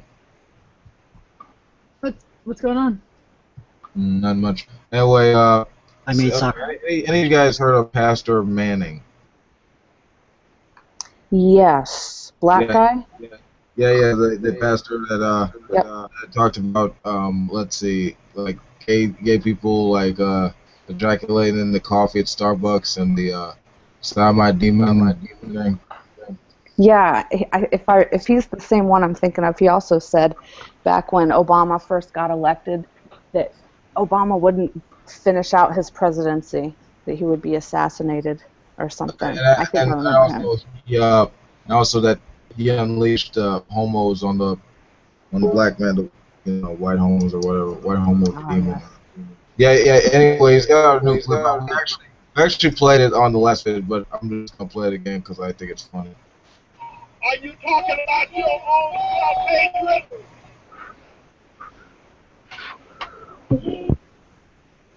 It appears to me that you're the haters. You're the haters. You are the haters. You hate yourself. Anybody. What the fuck? Another man director is a hater. You're the hater. You're Jesus hater. You are racist as well. Come on down here. Come on. Come on down here. Come on down here. Come on. Come on down here. Come on over here. Come on over here. What the? Come over here. Come on down here. Oh, you Jesus. All you lesbians. All you perverted people. All you dung eaters. Come on over here. Come on. I'm here. Dung eaters. There's more. I'm here. Do you think your chance of going to stop me, you can no more stop me than you can stop the power of the blood of Jesus, I declare Y'all need Jesus. the blood of Jesus against you faggots, you lesbos, you perverts, All you faggots need Jesus. demon, Yes, Jesus loves you, smiley face. demon possessed. Stop the demons now. It's the demons. You are demon possessed. You are full of the devil. You are the children of the devil. You are all the devil's children. You are perverts. You are disgrace. God help you. You are a wretched, unbelievable, despicable disgrace to humanity. Your breath stinks of another man's butthole. You know what I think? Of another man's butthole. You know what I think? I think he has. I think he has issues about gay issues because he probably experienced something and he's like so pissed off at himself that he's telling everybody else that it's wrong. You're sinners! You're disgusting! You're fornicators! Y'all need Jesus. Your breath stinks like another man's butthole! Yeah. It's, listen. What the fuck? Listen, I tell everybody, you know, I'm a total straight guy, and I even cringe when I see even a couple guys holding hands. But it's none of my fucking business to tell them what to fucking do. That guy is gay as fuck. I mean, he said he served time in jail and he was tempted, but he was not. What did I tell you? What did I just say? I bet you he has issues. I bet you He he has probably issues. thinks that all gay people feel rapey because he felt rapey. He clearly thinks come to about grips actual with- asshole. He often. can't come to grips with what happened to him, and He wants basically to give a rim job, but he knows that's tempting. So that's Satan trying to tempt him, so he's trying to back it up with Jesus. Yeah. Yep. I'll be right back. I gotta piss. Thus, how do you work with that? What? I mean, how do you analyze that look?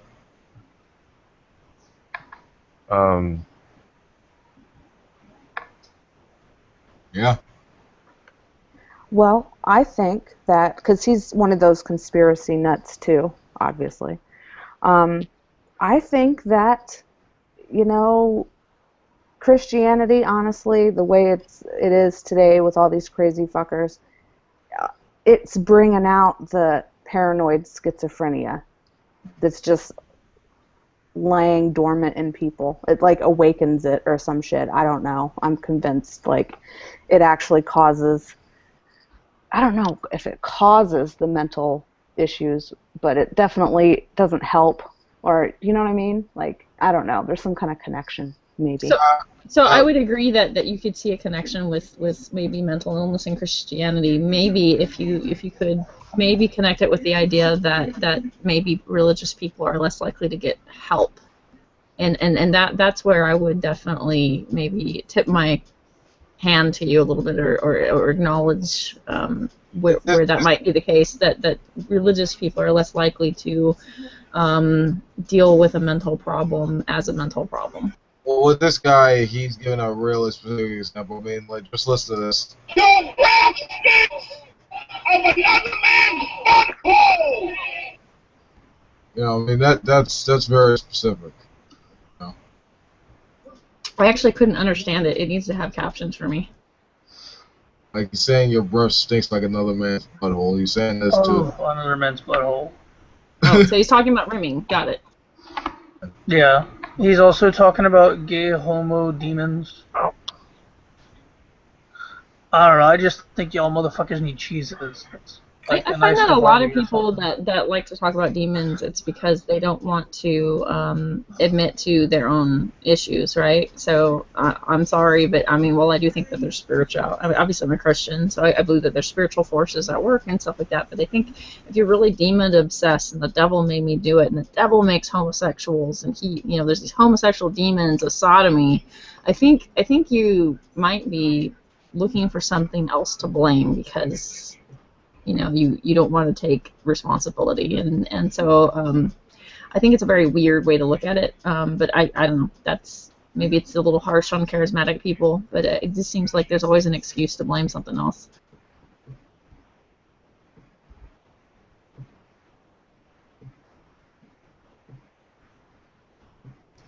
I don't know. He's crazy. He'll probably go back down and hide it, and then come out with some other gay shit to say. Oh, the gays is doing this. They demon possessed. They'll get up your bunghole. I don't know, that dude said some really fucked up shit in the past and some racist shit and all kinds of other stuff. I hadn't paid attention to him for a couple years though, so.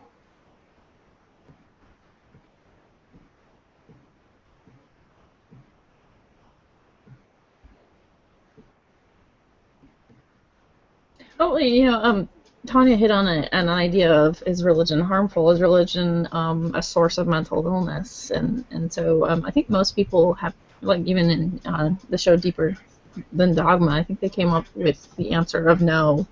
And I would say that mental illness affects both atheists and Christians. So my question would be not that religion makes people mentally ill as much as does religion keep people away from getting help? I would agree that to a point that it does. I'm sorry, Oh, Tanya. I'm sorry. Step on you. Did you just say mental illness affects both atheists and Christians? Is that right? Deirdre? Wait, say that again? I just walked in the room and I heard you saying mental illness affects both atheists and Christians. Yes. Okay. I don't know what that context was, but I'm going to say that mental illness affects everyone. Exactly. That's what I said. Oh, okay. I'm just Well, I mean, in this like, context, I don't know why you would name I could say atheists and Christians. I'm non-believers. just saying. Because the context was I've been visited by mental illness myself. The context was in response to Tanya about religion. Okay, I'm sorry. I apologize for. I just walked in the room. I had to try and catch up here. Mm-hmm. No problem. I mean, I wouldn't put a label on any. Mental illness affects all humans. On general, it doesn't matter whatever. I'm an atheist, and mental illness has visited my doorstep, and I kicked its ass. But anyway, yeah, mental illness is tough to deal with. So it's really it is really hard to deal with. Yeah. I would say that from a religious standpoint, right? From a religious standpoint, sometimes the conflation and confusion happens, and I'm somebody that had that struggle. I have depression and anxiety, and I talk about it. And the reason why I talk about it is because I think maybe it might be helpful for somebody else to talk about it. And I talk about it in a way where I'm not like, I'm going to kill myself, everybody, I need attention. I talk about it in a way that I hope that maybe I could be helpful. I don't know, maybe not, or I can be judged as being crazy. But I think that when I first was really seriously struggling with it, I thought it was a spiritual problem, and I approached it as a spiritual problem. And when I failed at fixing this spiritual problem, quote unquote, I treated myself badly for it. So I think what I try to urge some of my fellow Christians is to approach mental problems as mental problems. And while we believe maybe that there's a spiritual component to everything, when you break your arm, you go to a physician, right? So what's the shame in going to a psychologist when you have the signs of a mental illness? And so, that's the route I go with my fellow religious people. I know that it's like you said that, atheists or non-believers, no matter who you are as a human being, you could be affected by mental illness. And so I have a question for the atheist community. Do you feel like mental illness is addressed properly from a secular standpoint, right? No, That's what I'm trying to say. What I'm trying to say is that the fact that you brought up whether you're religious or atheist, and you labeled it, mental illness, both sides. There is no both sides. There's no such thing as both sides. Forget about any label. Pretend that religion or non-religion or atheist never existed. Mental afflictions can come about in all humans. It does, and in fact, not just humans. It's animals too. And I can show you a lion that treated a deer as its own.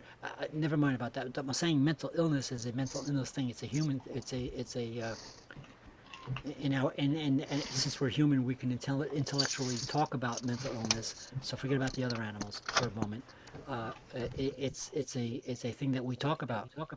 But to mention whether you're an atheist or some I Christian mentioned or it in any other response to religion Tanya. I'm going to is cut you is off not because I is mentioned not it is in not response is to not Tanya. in the subject is what I'm It trying is in the subject because I mentioned it in response to Tanya. I'm sorry. You said yourself that you weren't even in the room, and you walked in when she said that, so you don't know what the conversation that built up to it.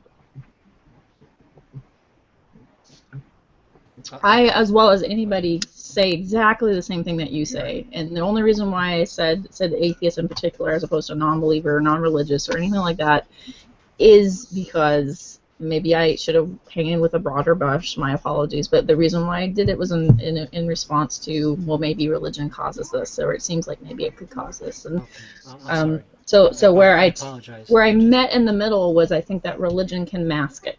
That, if you approach a mental illness as a spiritual problem, it can mask the problem. It can maybe cause a lot of confusion, and that's where I met in the middle. I met in the middle.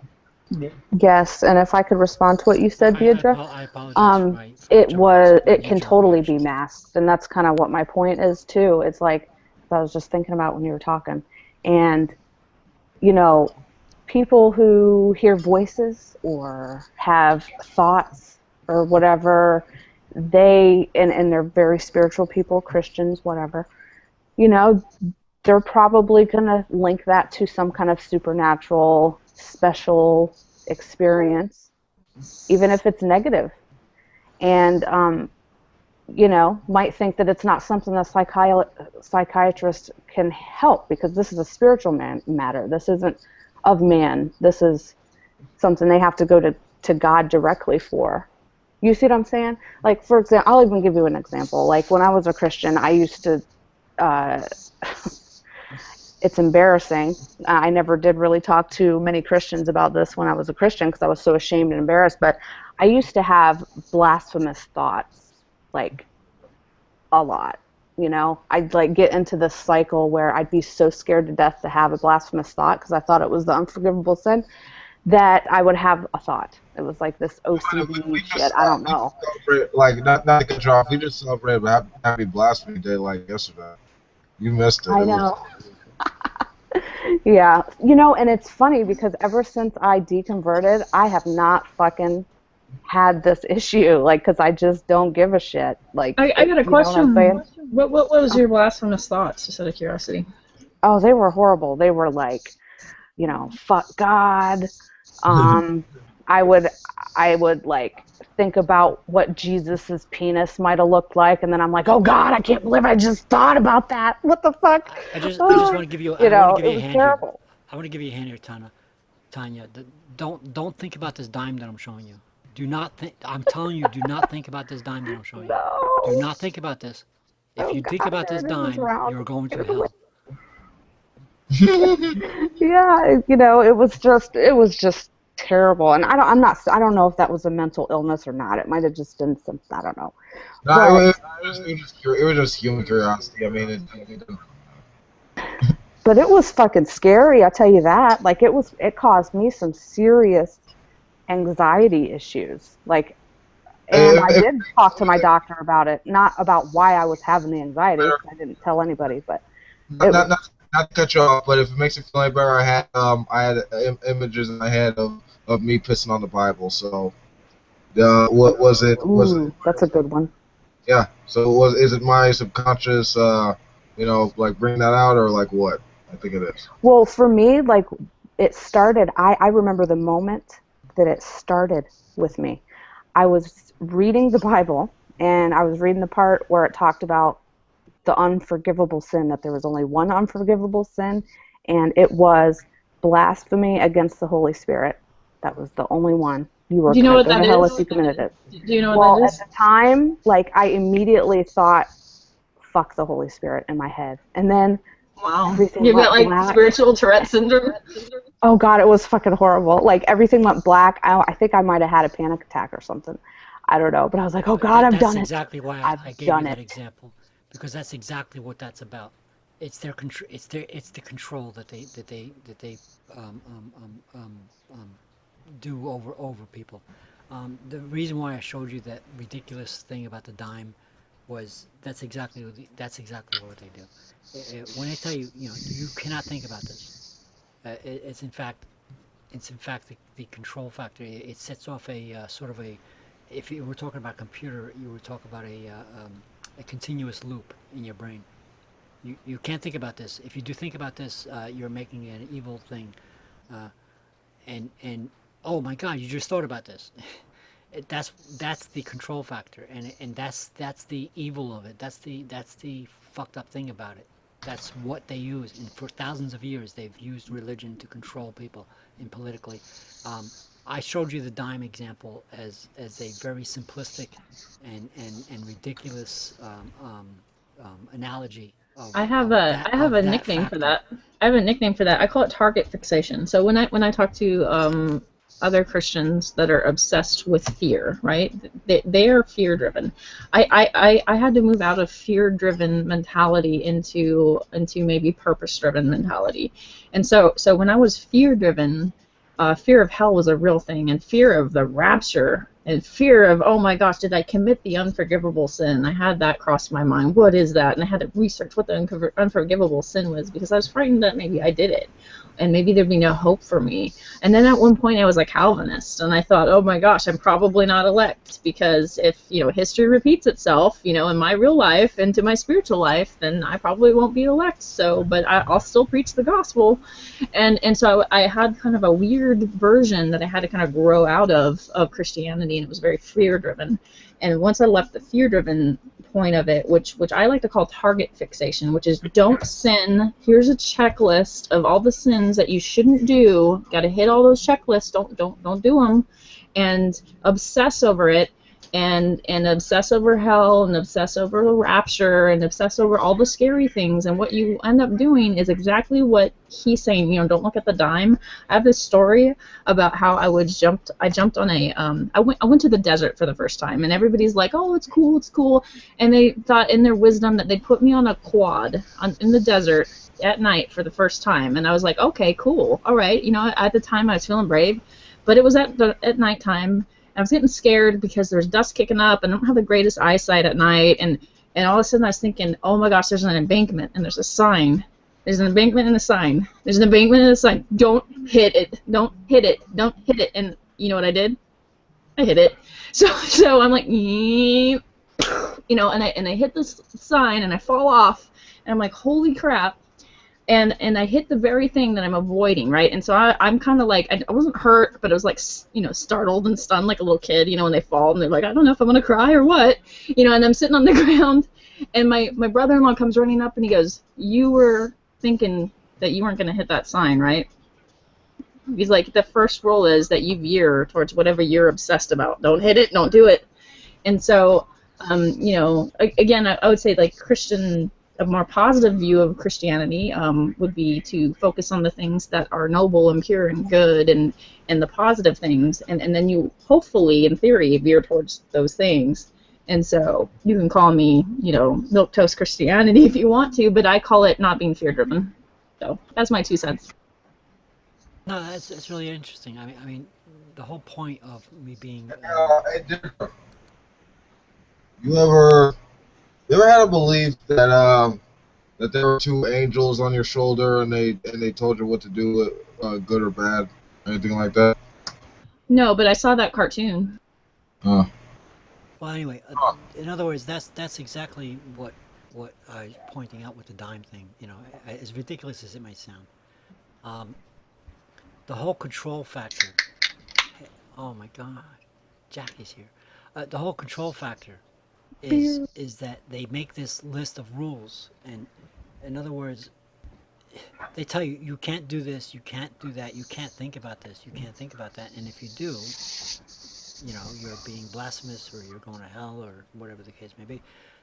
That's the point. The point is it is a tool that they use to control, and it's a scare tactic. It's a fear factor. That's the whole point, and that in and of itself is why I can be, and I'm not afraid to admit it. In fact, I'm not only admitting it, I'll boast it, that I can be an anti-theist, because it is that I am against. It is that I am anti. I am anti-control freak assholes that do that, and that's what it is all about. And the reason why I showed you that dime thing, and as ridiculous as it may look, it nullifies. In other words, it points out how it simplifies what they do. This dime thing simplifies what they do to the point where, like, oh my God, you're right. It's like, how did I not see that? You know, that's where I'm at, and I've been at that point for quite a few years. You know, I didn't realize it until a few years ago, but that's why I can be an anti-theist at times. Mm. That Firm. brings up an interesting point because, you know, when you said that your dime example basically just simplified what religion does when they use fear. You're absolutely right. And I think it comes down to like this survival thing that, you know, we all have, this instinct that we have to live no matter what. It goes, you know, people turned it into like a spiritual thing, like okay, well, there's an afterlife then. You know what I mean? So I don't know. And people are scared to lose that, you know, because if you lose the afterlife, then you're really fucked, you know? Yeah, I mean, being an atheist, in other words, my philosophy, and please don't think that I think of myself as the fucking bestest person on the planet or anything like that, because I'm not. I'm no angel, okay? But what I'm trying to say is, if your philosophy is to try to do good and try to be a good person, no matter what you do wrong, and then recognize when you did do wrong and that sort of thing. Just when you're a person who tries to do good, it has nothing to do with any Bible telling you that. It has nothing to do with any religion trying to tell you what's right and wrong. A human being knows what's right and wrong in reference to other human beings. You know, when you have empathy, when you have compassion, these are good things. You know, when a let's call them a religious fundamentalist tells you that that it's God telling you that this is what's right and wrong, that's what is an insult to me. It's an insult to me to tell me that if I don't believe in what if I don't believe in your God, then I'm a bad person. That is a fucking ultimate insult to me. That's where I come from. That's why I can be an anti-theist sometimes.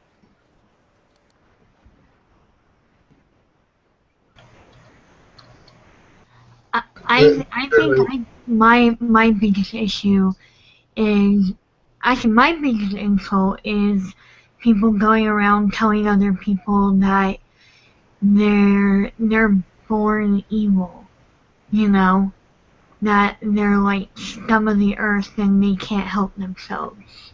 Exactly. I think that for me is the worst. Yeah, exactly, Jackie. And by the way, Jackie, it's a pleasure to see you. Yeah, it's exactly where I'm coming from. In other words, this is to me is the direct opposite, or it's exactly what they. You know, I have a lot of religious people in my family. You know, and they project their so-called morality upon you, and you're trying to tell them. I'm trying to tell them that this is not where morality. Your morality doesn't come from a book. It doesn't come from a pretend God, a deity. It comes from the human brain. You know, you know what's right and wrong, and that doesn't mean that I'm the fucking perfect person. Because I gotta tell you, I'm not. You know, you don't want me to be president. Let's put it that way. But the point is that everybody has their own feeling of morality, and there is a common idea of what is wrong and what is right throughout humanity. You know, I mean, let's put it this way: the Ten Commandments were written on what at those days were written by humans, thinking, you know, as a common ground of what those humans were thinking on those days. What was moral? That's what they were thinking those days. That's where they came from. It's just humans writing down some rules. That's all it is. And there was a lot more than 10 at the time. But let's just say that for the sake of simplicity, um, that's where that comes from. It's a bunch of human beings come together and say, well, this is right and this is wrong, you know. And if you don't believe in this God or whatever, you know, that this is where this shit comes from. It's people trying to figure out what is moral, what is not, and these are the rules. Yeah. As much as I agree with that sentiment, I'd just like to congratulate Jackie. Bradley. Oh, that's just cute. I love that. It's been a year since Kevin got me in a hangout privately and asked me out. Jackie! It'll be 1 year tomorrow, so we're gonna have like a date. Well, wait a minute though. Friday's not Wednesday. Guys! He has a point. You'll just have to wait till next Wednesday to, you know, celebrate. No. When Only you on say Wednesday. celebrate, are you talking about? Never mind. No.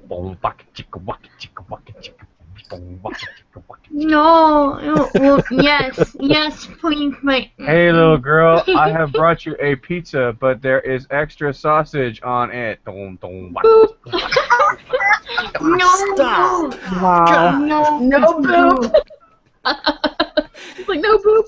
What am I gonna Jackie, do? There it's a is too beautiful much thing. sausage on my pizza. I will have to consume some of it. Guys. Boom, boom. Jackie, it's a beautiful thing when people continue to be happy together.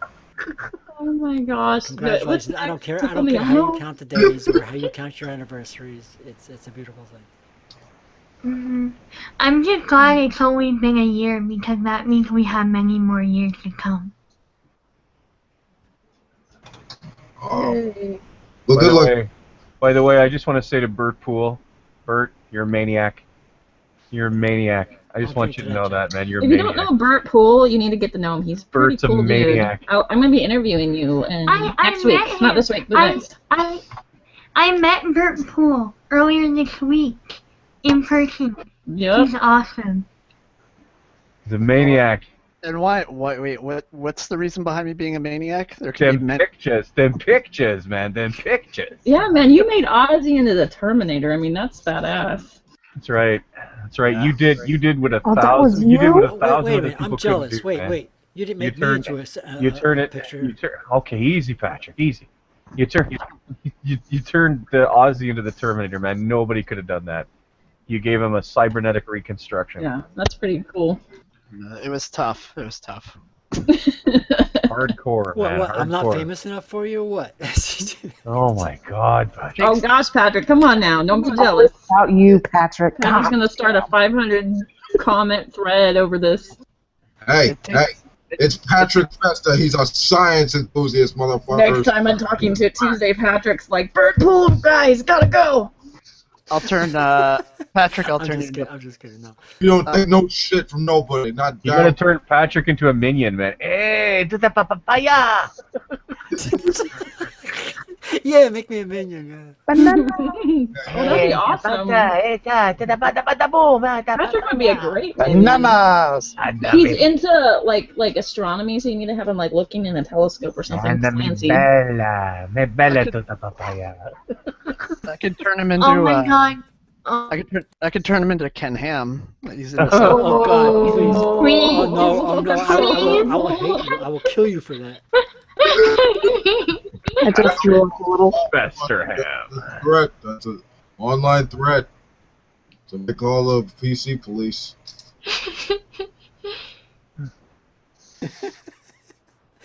Oh man. right. That's right. Oh, I made a promise. I made a promise to everybody that was here earlier that I would tell you when I'm getting drunk. I'm getting buzzed. I made the promise that I would tell you when I am. Yeah, I'm just sitting here smoking herbs for my health. I've had a couple glasses of wine. Sloppy drunks, the lot of you. Look at all you heathens! My God. I'm not drunk. I only had 16 glasses. No, you weren't like you were fucking last Saturday, man. Well, last Saturday was fuck you, fuck you, fuck you. Just fuck you. All right, just fuck you.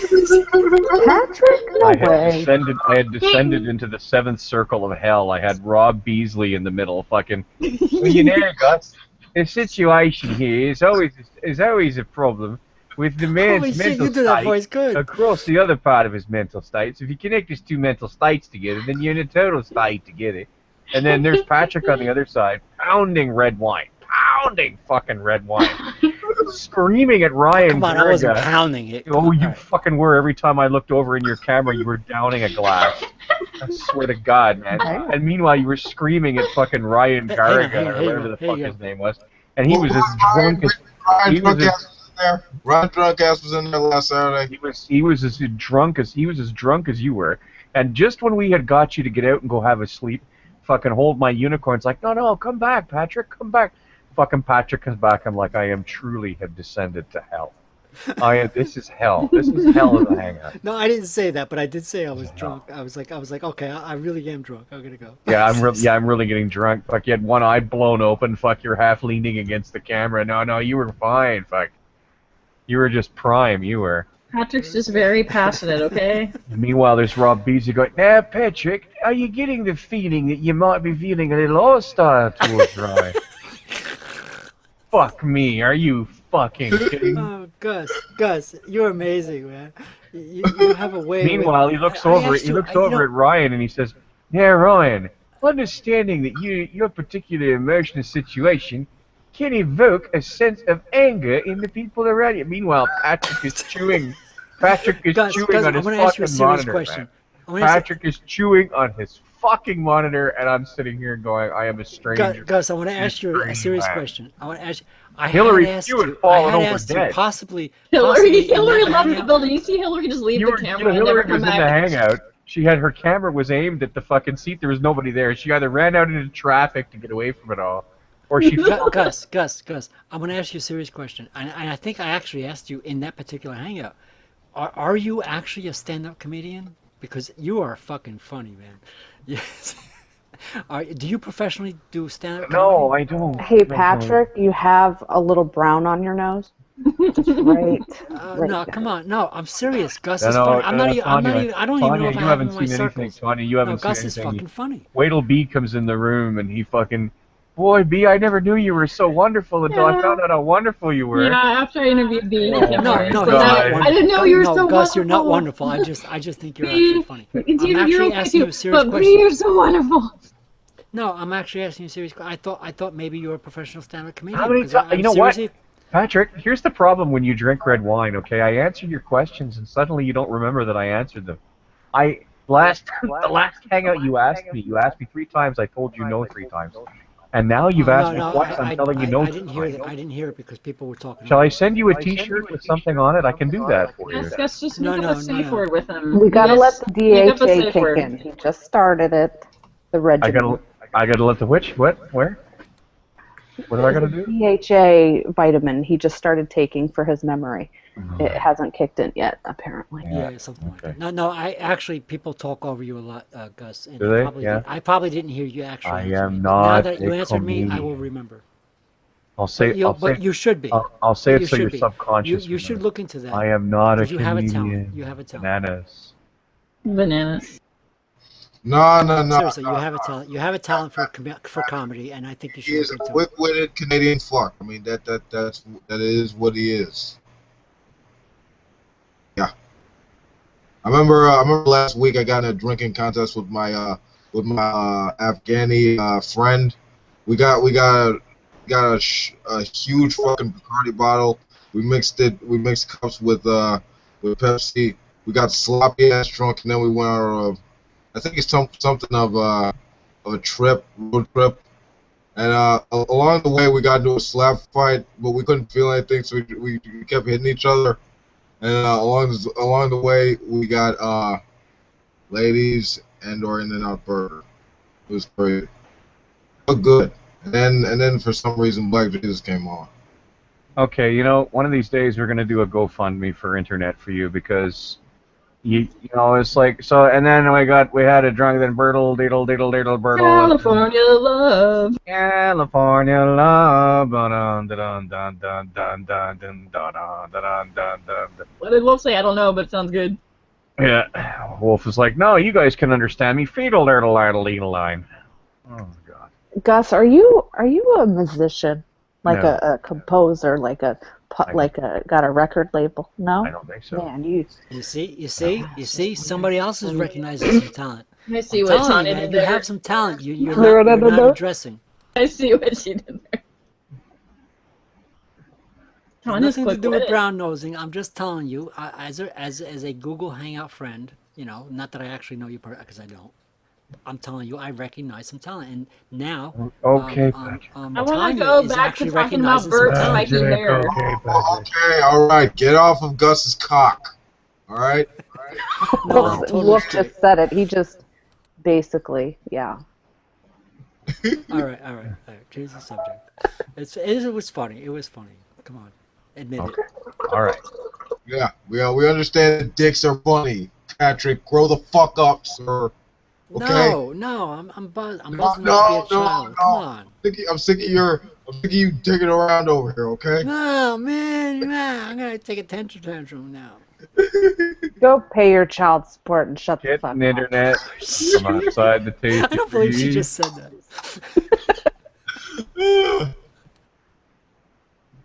This is funny. That escalated quickly. Meanwhile, Prudent did mention that we should bomb Iran, and there's a thread about it. Bomb Iran.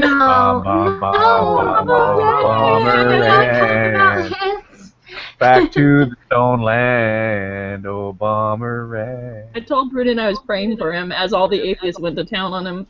Yeah. How did I not ever think of that, Gus? What?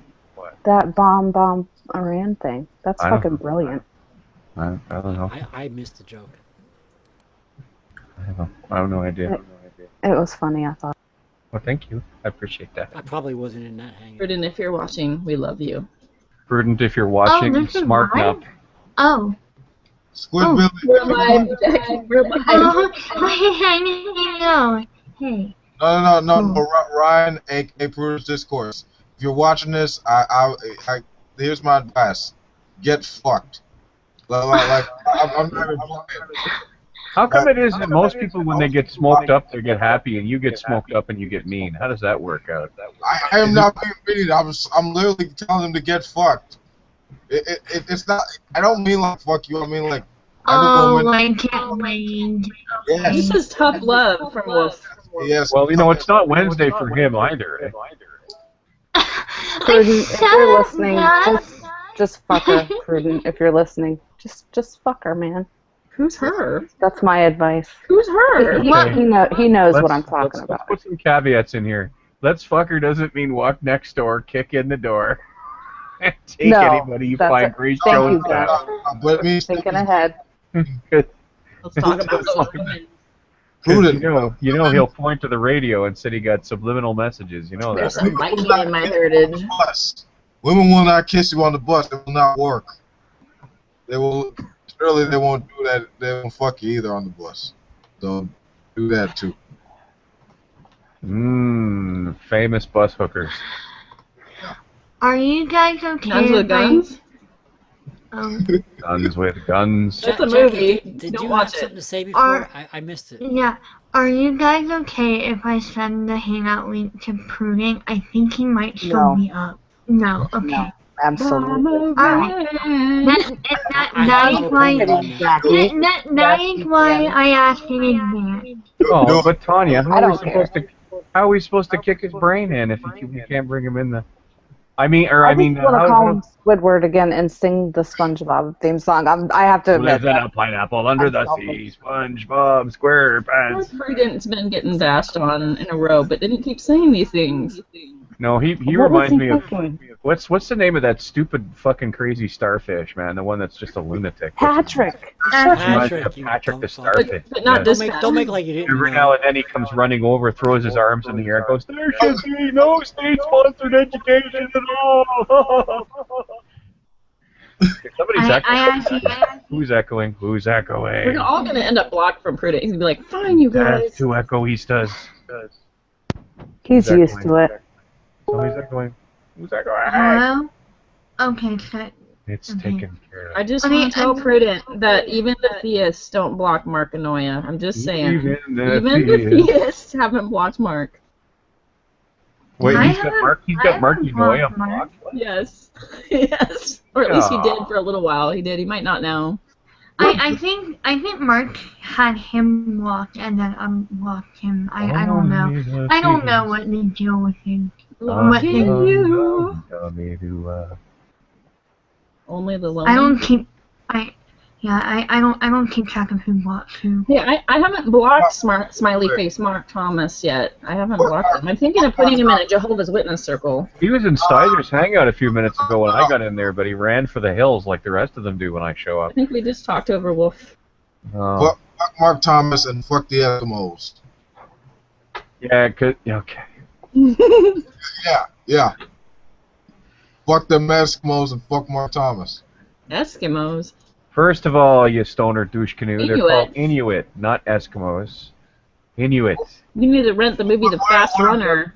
They're all a bunch of snow Indians.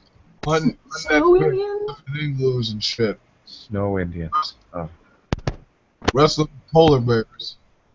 Polar bears, yeah. No, you're racist. Okay. Are there a lot of Inuit Jehovah's Witnesses, or? I don't think so. I don't know how they go door to door. Do they knock on the igloo and go, "Pardon me, but do If you you can know get the past real the Jesus?" dogs, fucking them huskies don't fuck around. Actually, Have you heard a word of the Lord lately? in California, I know there's actually a pretty large Hispanic population of Jehovah's Witnesses. Of That Eskimos? makes sense, but That's one way to make it Jehovah's Witness. There's a lot of black Jehovah's Witnesses too, actually. Fun fact. Oh, really? But there's not a lot of we were black talking Mormons. we were talking about Inuit 5 minutes ago. I don't even know where we are now. I don't know. Me neither. I heard Jehovah's Witness. Is there a This sizable is Inuit? what happens with a Inuit? hangout with ADD people. I love it. I might have ADHD. Is there a sizable Inuit population in California that I'd never heard of? They mush up and down the San Fernando Valley? What? Well, there is a pretty sizable amount of Native American population in. Yes, but Inuits aren't Native Americans. They're Inuit. They're the native.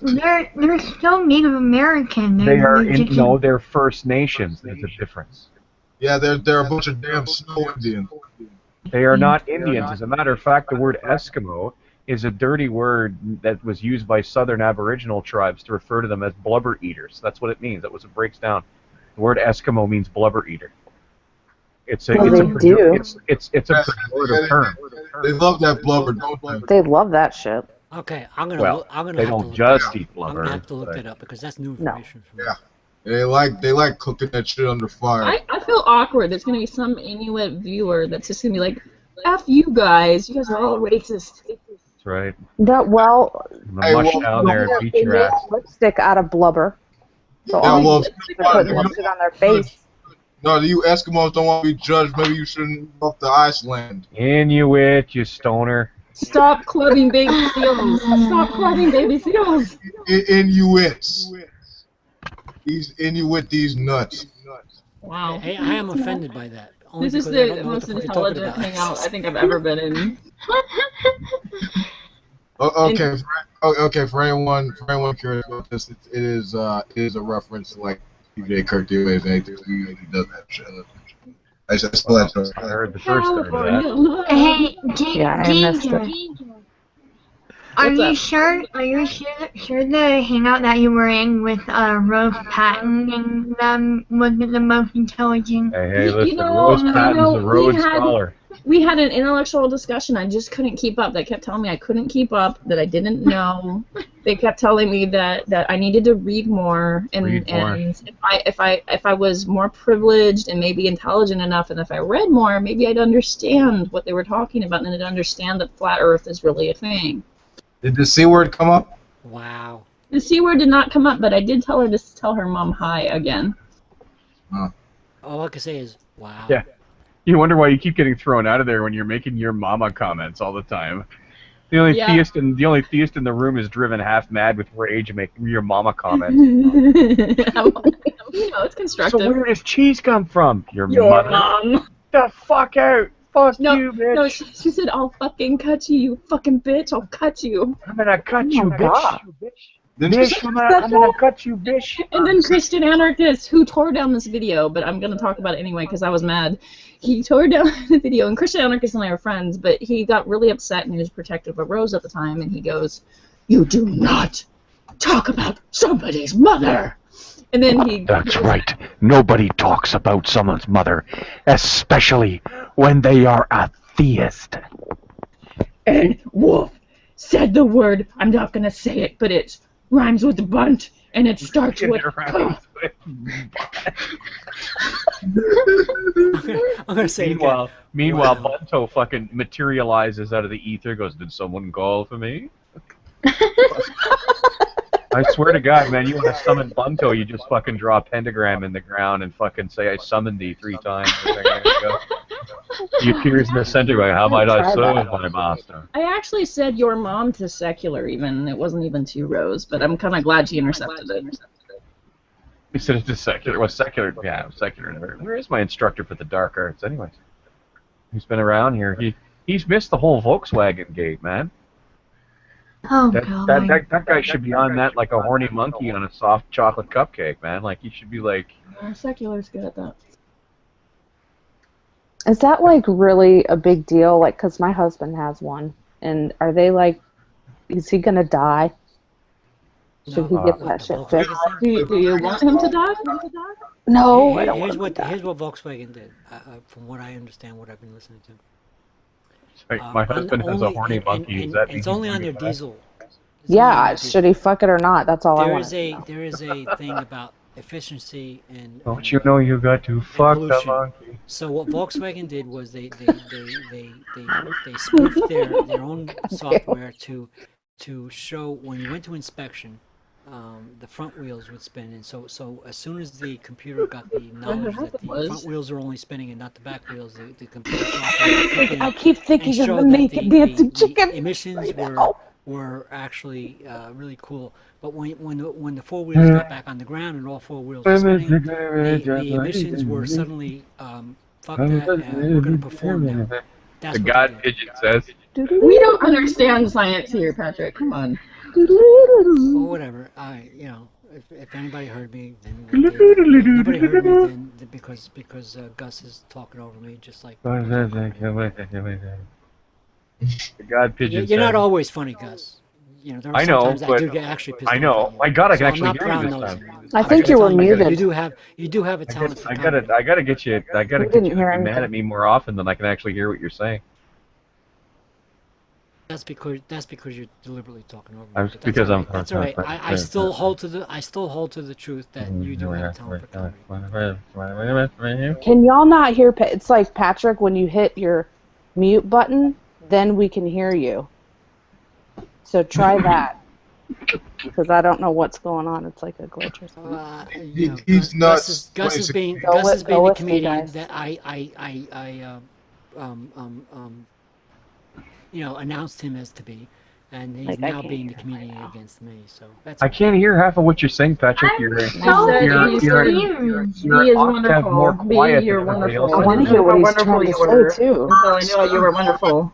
No one in this room is gonna talk over you. Okay, this is a dictatorship.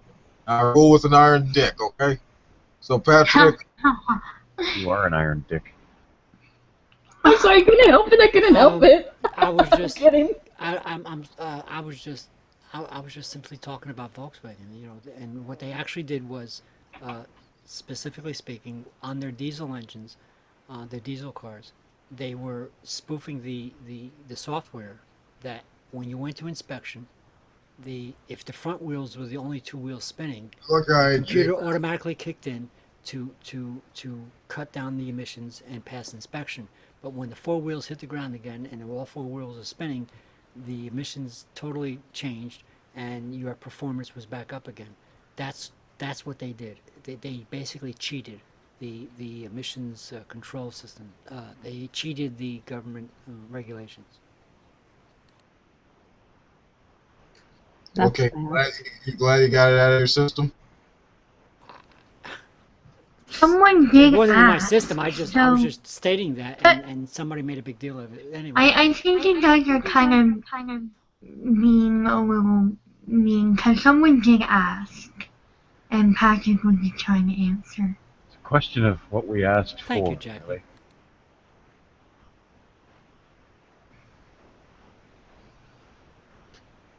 Puppy? Does anybody know if the Ravens won tonight? I'm just curious. When you say Ravens to me, I hear Carleton University Ravens, and I know that's not what you're. No, Baltimore football Ravens. They narrowly won. Okay. They nearly won? Narrowly. Narrowly. Oh, okay. I thought you said nearly. I was like, oh. No, But it they was a won. Fucking A. Good. goal. I hate the Steelers. Fuck those fuckers. Wait, what?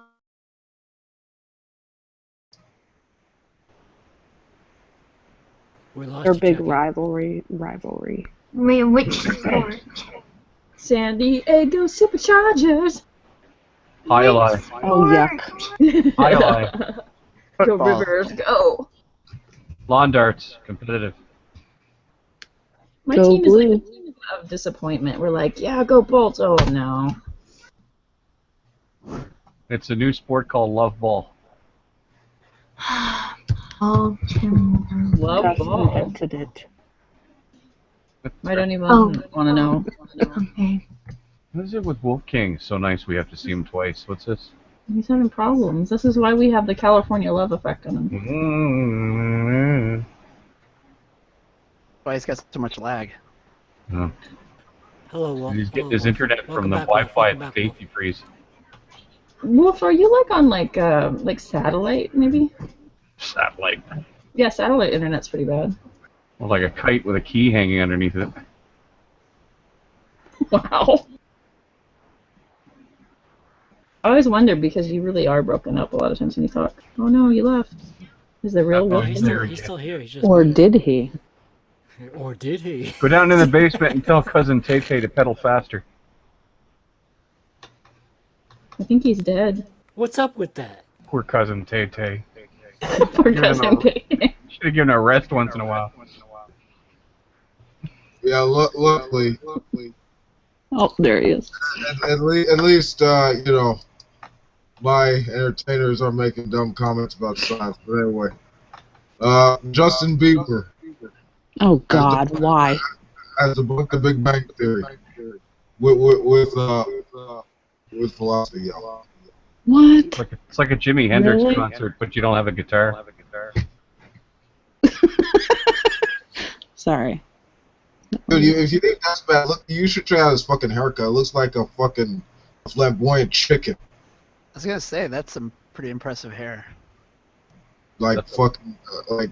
No, Bert, man, your opera hair is pretty impressive hair, man. Like, Look at Bert's opera hair, man. You look at his hair and you just hear some big friggin' opera dude going, It's aliens! Oh, there Patrick stepped all over that one. Here we go. Quote, I'm the type of dude who always wants to figure it out. Science makes a lot of sense, he concedes. Or does he?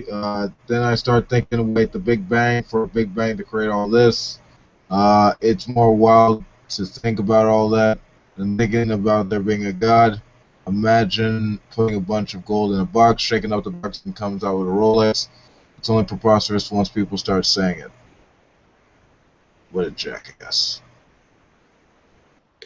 because a universe formatting is the same as a fucking watch being made. WTF. Yeah, I'm alright no matter what they say about me. What the freak? He goes on. Fucking He goes, idiot. That's what he you goes say. on to say. Oh, well, I it could be think that- worse. It could be Iggy Azalea. He goes on to say, I think that Like, people. Gus, I gotta tell you, you gotta take. Oh well, so much for Bert talking. You gotta take him back. You gotta take him back. Shut up, Bert, you son of a bitch. How dare you open your technically- fucking mouth? We're done talking to you. Shut up. All right, take him back now. Technically, with this lag, I wasn't talking yet, so it's okay. Too, I could hear you talking. I heard you try to say something, and then Wolf went. Blah, blah, blah,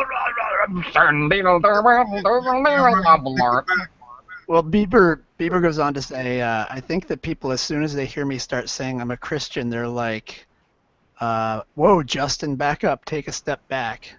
Also, I do not want to shove this down anyone's throat. I just want to honestly live like Jesus. Not be Jesus. I could never. I don't want to come across that weird. I think what happens is that when people see Justin get too close to their daughters, they say, "Whoa, hey, Justin, take a step back." That's usually how that works out. Yeah. Although some of the funniest stuff I saw was him and Ellen DeGeneres on the Ellen DeGeneres show hiding in the bathroom for like when women come walking in the bathroom to see their. I'm like, who the hell thought that one up, eh? Can you imagine? Like you go to the fucking can and you open up the can and there's Justin Bieber and Ellen DeGeneres there. You're like, okay, well, one of us is gonna be here and when I pull my pants down, and it's not gonna be either two of you.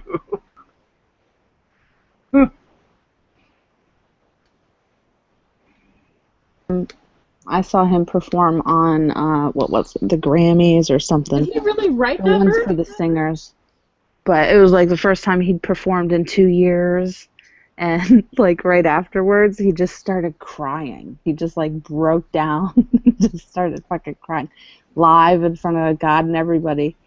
And Miley Cyrus was hosting the fucking Grammys, and she just goes, okay then, moving on. And then like it was just funny as hell, I guess. Tanya, Did you I walk vote up you to behind- read those. Did she walk up behind him and sack slap him when nobody was looking? Is that why he was crying? Like, what was he crying about? I don't know, like his performance got like emotional. He had just done a performance or whatever. And Okay, so she didn't walk up and lay the wrecking ball on his junk or anything when he was like. no, that would have been fucking great. It's But, like, could you imagine? yeah. Baby, Gurk! You should go to She would totally do something like that too. She would too. Tanya, you need to read these Justin Bieber quotes for us. Anyone who can tour the Anne Frank Museum and write in the guest book. Jeez, Tanya Anne sounds really funny. was a great girl. Hopefully, she would have been a believer. Could never come across weird. That was good. You don't need to go to church to be a Christian. If you go to Taco Bell, that doesn't make you a taco. No, he didn't. No, he didn't actually say that, did he? He did. If you go to the OBGYN, that doesn't make you a gynecologist either. Oh, if only it worked that way, right? You go to the male enhancement clinic, you come out as a fucking registered cockologist. But that's not Wow. analogous, though. You would That'd have to make a come out good being movie. a penis. Look at what I can do to open doors without my hands. Look at this. Oh my god. Scaring little old ladies since 1971.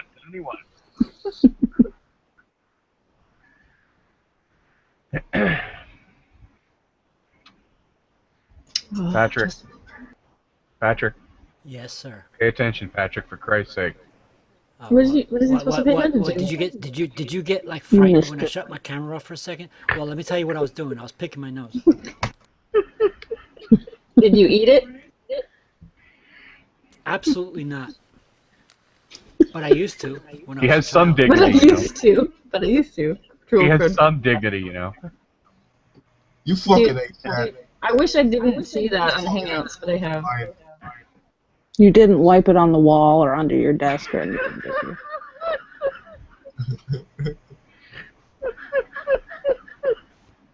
Gotta save that for later. Did you let Yeah, I that got a go garbage blow bag you? full over there with Did you let tissues in that it, go with blow my you? I sure snots on did. it. Did you fucking I'm have saving to? it for No, I later. got some dignity. I would just like to share with you that I did have projectile vomit yesterday, but I was so awesome. I jumped out of the truck and I hurled into a grate in the street, and I just thought I'd share that story because I don't know. We're gonna see that on fucking YouTube at some point. Yep, maybe I should have filmed it. Rod comes flying out the side of the truck at 100 miles an hour. Right? Shouts groceries into the grate so hard she breaks it. The car behind us was like, "What the fuck?" I think that's what made me stop mixing my drinks. What, Was projectile vomiting projectile on the side vomit, of the yes. car? I wish it was from drinking. It was just I that I don't was remember sick. how old I was. I think I was like 22 or 3 or something. I had this projectile vomit, and I decided, well, I guess I won't be drinking beer, wine, and vodka at the same time anymore. Yeah, because it got that bad taste of the monkey gland there, man. You don't want that, man. Did you say monkey gland? The last time I had a projectile vomit, I said, well, there'll be no more worshipping my dark master for me. We are really having a conversation about the last time we projectile vomited. No, I think. Well, it all I started think when Patrick picked his nose and saved it for later. Yeah, we're talking about picking my nose. True, Yeah, that's that's true. what it is. Because Gus got all upset because I shut my camera off for a second. I was just being kind to you people. Like, I didn't want you to watch me pick my nose. We appreciate that. But next time, leave it off. Oh, okay. Wait, hang on. I didn't. I was just playing with you. I do that every now and then. I look at people, go, pay attention. I say, well, what I do? It's fun. Cranks them up. Oh God. Oh, he's really getting in there too. Bert's. Why are you doing it on camera? He's leaving no It's so- stone unturned. Fuck. Okay. I hope that satisfied you. Hey, yeah, you like picking that high nose having motherfucker. It's like he's drilling for oil in the Arctic Reserve. Fuck. Leave some for the polar bears. Christ. Well, come on, look at this nose, man. Come on. I mean, look how long it is and shit. I gotta dig deep. This is getting awkward. What the fuck? This is getting stupid. I don't know. So okay, Digging so into your orifices on live television. So the current consensus is that Patrick is fucking weird. cleaning your orifices. Yeah, you like your orifices. It's Gus's fault. Can I When he tell goes you? to It's shove all the, Gus's fault. when he goes to shove the toilet brush up his ass, we're out of here. Yeah, that's when it's gone too far. Sorry, We can go I off went air to for get that. more Okay. food. What did I walk into? What? Oh, Jackie, you're never here when it matters. I'm sorry. I needed more alcohol. Come No, on, nobody give me a needs more break. alcohol. I'm Yes, sorry, Jack. you There's do. no such Look at thing what as happened to transporters. that- I would transport you a couple of beers. I've got a few. Look You at what sound happened. like you've been drinking wine. I'm predicting. Oh, Yes, I've been not drinking Patrick. wine. It Oh, isn't Patrick. that fucking good. You missed Patrick finger in his nose hole. Yeah. Yeah, that was pretty It deep. was Gus's fault. Okay, It I'm was glad Gus's I fault. missed that. I'm glad I missed that. So Gus wanted to see that, basically. Yeah, Well, who the- Gus who the really hell- begged me. I He was in begged the- me. what was it- He I was in one begged of me to Nadia's fucking hang- pick my nose on the air. Okay. I was in one of Nadia's hangouts one time, and somebody totally mined their fucking nose right there. And I can't remember who that was. And they This were my looking dog right is at brown. They were. I It can't was hear probably much. It's William. too Yeah, it was William Grillis. He was looking right at the camera, and it's like 1 + 1 = potato, and he's just fucking working it away. Wow. Tana, There's you're nothing echoing. And that's just burning your mind, huh? You know what? William Grillis is a difficult fellow to forget. That guy's got weapons grade dunce all over him. You know, I'm Aw. telling you, man. The fucking dog looks in the camera with there's more light in the dog's eyes than there is in his when he looks in the camera. Sits on the other side of the fucking room and yells things at the camera. Poor fucking Nadia. Gus, we're live, Gus. We're live. You know, I don't give a shit. That's if I give a fuck. He does randomly shout things. He's like, He potato! He does randomly shout, "My dog is brown." Yeah, that really happened, didn't it? Right in the middle of a geopolitical conversation. It's like, my dog is brown, you know. What the? William, I'd like you to do me a favor. I'm told that if you turn to the east and walk long enough, your hat will eventually start to float. Could you check that out for me? Wow. That's great. Who is this again? William Grillis. Okay. Yeah. Talk One I'm kind of plus glad I one never met equals him. potato. He sits really far from the camera. Usually, as the naughties hang out, he sits far from the camera, and there's like a pile of laundry behind him. And sometimes he'll randomly leave, and his dog gets on camera, and his dog starts staring in the camera. His dog's staring. Is it like a German Shepherd? I think. It's a mix. It's a mix. Yeah. And then The dog's got more initiative than he does. At least the dog knows to get closer to the fucking camera. he won't say anything for hours, and then all of a sudden he'll be like, "I was Catholic once."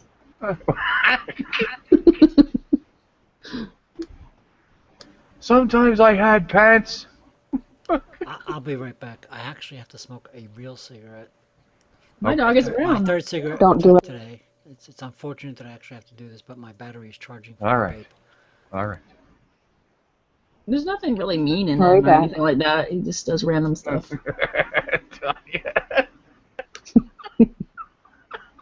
I'm an asshole. I know. Did you just say, "I'll be right back"? Oh, you said hurry back. We'll miss you. With every bullet so far. If he turns his camera off, I'm going to be wondering if he's eating. That's right. Yeah, I found a particularly nice one here. Mine. You Your know what's lady. funny? You know what's funny is that I could actually hear what you're saying because I didn't get my cigarette yet. We know you can hear it. That's the funniest. Good. Maybe you'll keep your fingers out of your fucking snorkel now. Fuck. Well, hey, you asked Nothing me to do live it, is dude. secret. You're the one that really asked me to do it. So I was just somehow don't satisfying think you. history will remember because it that because way. I'm brown nosing you so much, Freaking peer pressure. I needed to show you that because you asked me. Oh, that's what he was doing. He was cleaning that off. I should hold up a coin right now. I'm holding up a coin, and I just want you to know that, like, the atheists like to control you, and there's that peer pressure. And if you focus on the coin, man, that's. Okay, I'm really gonna go smoke that. I'll I got sell the you a cigarette in my tiger hand. rock. I'm gonna go Guaranteed to smoke. I'll keep be right tigers away. I guarantee you, as long as you put that rock in your pocket, no tigers will bother you. $200. Dude, are you a comedian? I should be though, eh, Bert? Shouldn't I be? At least when you were making fun of him, he still insisted you should be one. So that had some integrity there. He's a good fellow, is Patrick. Yeah, Patrick's not a bad dude. Even if he does like to consume his chilled red wine by the gallon. By the way, that absolutely scandalizes Fabio. Every time Fabio hears he likes to drink his wine cold, his red wine cold, Fabio just about plots us. Fabio's like, what the fuck? I can't understand why anyone wants to fucking drink red wine cold. I like Fabio's accent because he adds random H's and everything. Yeah. What the fuck? He's hilarious. He's a great guy. I miss him. He hasn't been around in a little while. I hope he's okay. He said he needed a break, so I hope he comes back, but he's taking a break. Fair enough. Everybody needs a break sometimes. Oh my gosh, is this Heike? Heike is the real mastermind behind the sugar gate, whatever that is called, VW gate. Heike, I'm telling you, Heike, you're a bad person. I'm kidding. Heike will no longer speak with us now. She will only glower. You are not a privileged person anymore. Heike. Now she's just going to sit and judge us all and not say a word. Thanks a lot, Deidre. What? Judging you. That's it. We can get the judgment out of her. Fetch the chip clips. I think Heike's actually one of the... You're usually gracious. You don't make fun of me. I'm surprised. No, I like you. Yay, I'm liked. Tanya, hi. Long time. Excuse me. I didn't get to the mute key in time. Gus, thank you for saying I'm not your friend. Why did I know when I said that it was going to jump up and bite me on the cock? It's okay. You don't know me that well. It's okay. She didn't hear half what I said to her anyways. You disowned Heike? What's that? He said he's not your friend? Yeah, he did. Well, he's trying to defend Annabelle, so He said, "No." Had that woman not been fucking hysterical and I'd have had 2 extra sentences to work with, I would have said something along the lines of, you know, Heike's not here right now and you're not pounding on Heike, but you are pounding on Annabelle and she's not here right now. True. But there's no way I could have gotten that out under the circumstances because she was fucking hysterical. That poor woman. Fucking I'm actually starting to feel sorry for her. I just want to say that people told me I was wrong for saying check your emotions. I want to say that mental illness, you can use some self-discipline and learn some techniques. It's possible. It really is. I don't think she has a mental illness. I think she's just a fucking bitch. No, I don't think she has a mental illness, but I think she has a personality disorder. A little histrionic. Histrionics. Conniptions. Fucking... Yeah. And that poor little baby. Have you seen that baby? She's so beautiful, Tanya. That made me she's sick. big, pretty eyes, and she looks at the computer. She has no idea what it is, but she knows Grandma talks to it. And she's looking at the computer, and she's looking right in the camera. And oh my God, I just want to go and steal her. Yeah. Oh my God. Aw, no, I saw her holding one, but I didn't see. And then 2 days ago, fucking Sugar is basically jiggling her like a friggin', like she's making a friggin' load of popcorn, for fuck's sake. She's jiggling and jiggling and jiggling, and the kid is like, the kid's hollering like, you know, if the kid had been like 5 years old, my he would have God. been like, put me down, bitch. What's wrong with you? You know. I'm glad I didn't see that. And Dee eventually had to step in and say, "No, sweetheart, you've got to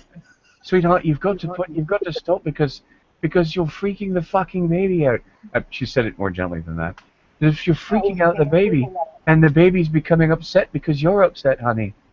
And you know, then that sent Sugar into another paroxysm of, well, I wouldn't be doing this if it wasn't for the whatever the fuck.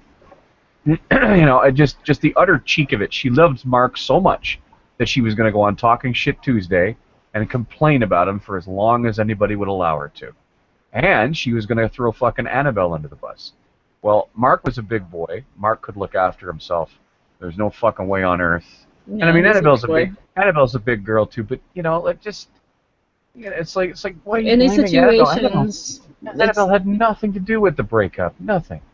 I just told her that she was being a little irrational over such a short-term relationship on the internet.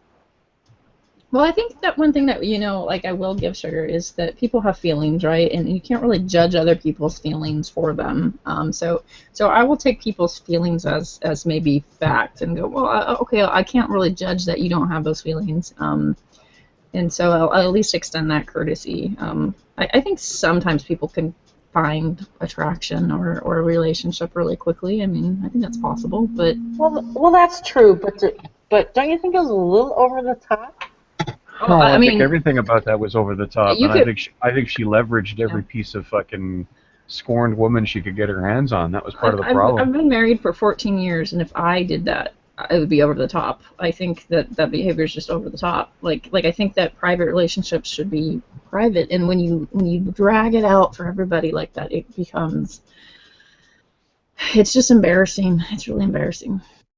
This whole woman scorn thing, like, oh, he wouldn't even give me 5 minutes to explain. It's like, yeah, that's right, and it's his right not to have to, you know, listen to you do it by the back door, and then grab one of his friends and blame Annabelle for your breakup. Annabelle had nothing to do with your breakup. Oh, well, Annabelle doesn't like me. I'm like, Annabelle doesn't like a lot of people, and she made no fucking bones about not liking you. But that's got nothing to do with her breaking up with you. As a matter of fact, she spent a lot of time not talking to Mark because the two of them fundamentally disagreed over the fate of the relationship. You know? Here's the thing. She made up a lot of that quote-unquote relationship up in her own mind. Yeah, well, I mean, there's a lot of it I'm not privy to, so it's difficult for me to comment on directly, but... Yeah. You know, I mean, she's making claims, and even if you take the claims at half face value, you know, there's still this whole thing of, well, she claims to love Mark dearly. Oh yeah, she loves him so much that she's going to embarrass him, on Talking Shit Tuesdays. And to me, that's just like, I mean, Trust me when I say that she has made this a lot bigger than it really was. Yeah, honestly, I thought, I mean, it was funny at first, but then, honestly, if she really wanted to get this quote unquote in the open, then it would have been best to do this in private, so at least she can get it off her chest. But doing it like that, it was fucking painful. It literally was. Like to fucking see that, to see her break down, to see fucking Gus go at it with her over this. It was ridiculous, especially since that was completely foreign to the topic matter that we were even discussing. But I mean, there was a potential relationship there, but what she made it out to be was a lot more than it really was. Right. And that's what scared Mark off. That was basically it. That he saw her as going way above board to what it really was, and he freaked out. well, I don't They blame never him. met. The only reason I went after her was because she'd started in on Annabelle, and it's like, no, you're not going to blame Annabelle for this. Annabelle had nothing to do with you two breaking up. Whatever the relationship was, or they thought it was, or Annabelle had nothing to do with its dissolution. Nothing. You're not gonna do that to Annabelle. No, Mark figured out her game.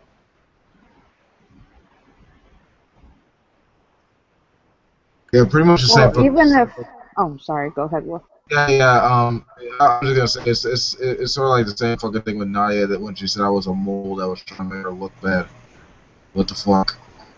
But yeah, people take this online shit way too seriously. To the point that they're trying to meld it with real life, but they just come out being more ridiculous.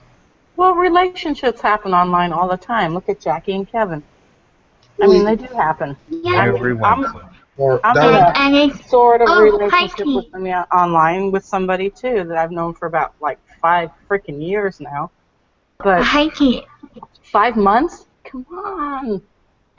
I mean, I know online dating, is a huge thing, and I mean, I've met someone nice from there too. But the thing is, when you have that that long distance shit going, it tends to not work. Yeah, I just want to step in real quick. Since Kevin and I was graduating college soon, so we knew there was an end goal. The last time, my first relationship was also long distance and online, but like, I wasn't graduating college for another few years, and it just fell apart because there was no end goal. You have to have like an end goal, you know? Right. If you're Exactly. doing a long distance, or else it goes nowhere. And especially one that's like 9,000 miles away. Yeah. By That's the way, huge. Heidi. Yes, baby. Kevin and I have been together for a year today. Congratulations.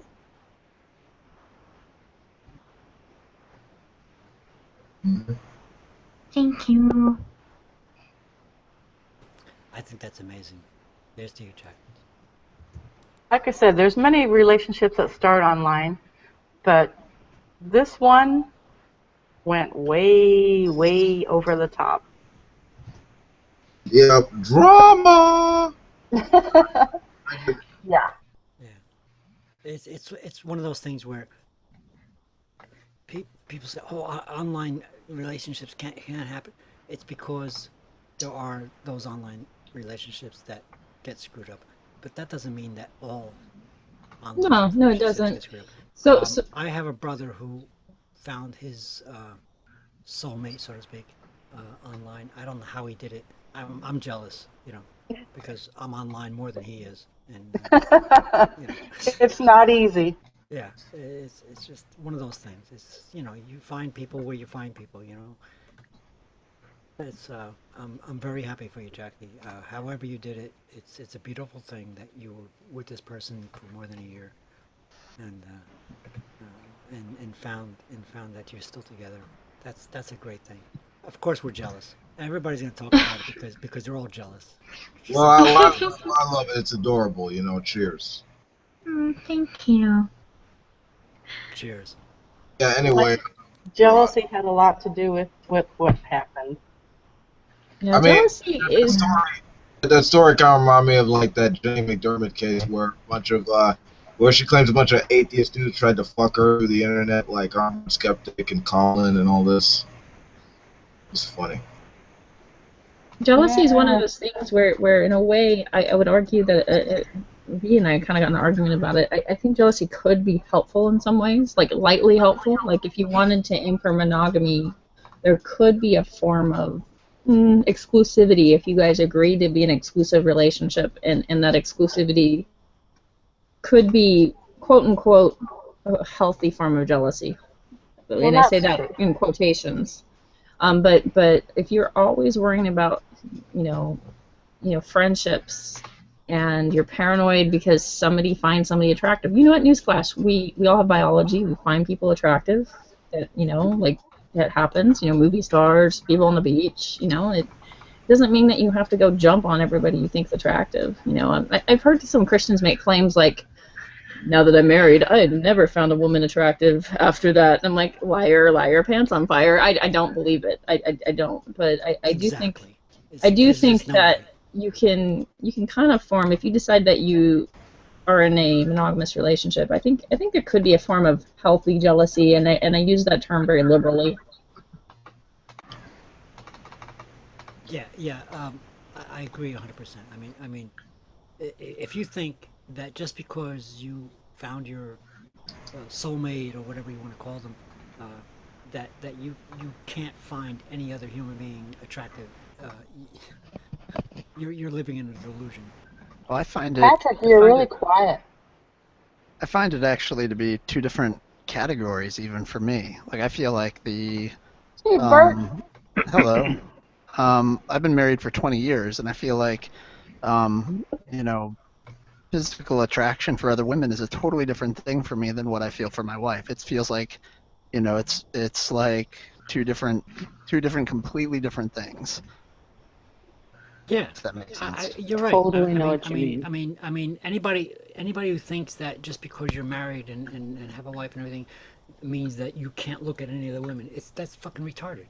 It's like ridiculous. It's like, of course you find you're an animal. You're a human being. Of course you're gonna find. Speak for yourself, Patrick. You're not all animals. I'm sorry. What? I said, speak for yourself. We're not all animals. I feel like it just occupies a different place in my brain. Like I don't have one is recreation, one is and one is not, right? Like one is very, very different for me. And I would feel completely comfortable about thinking certain things about one, about the recreational, that I wouldn't think about with my wife necessarily, just because it's not the same thing. If that makes sense.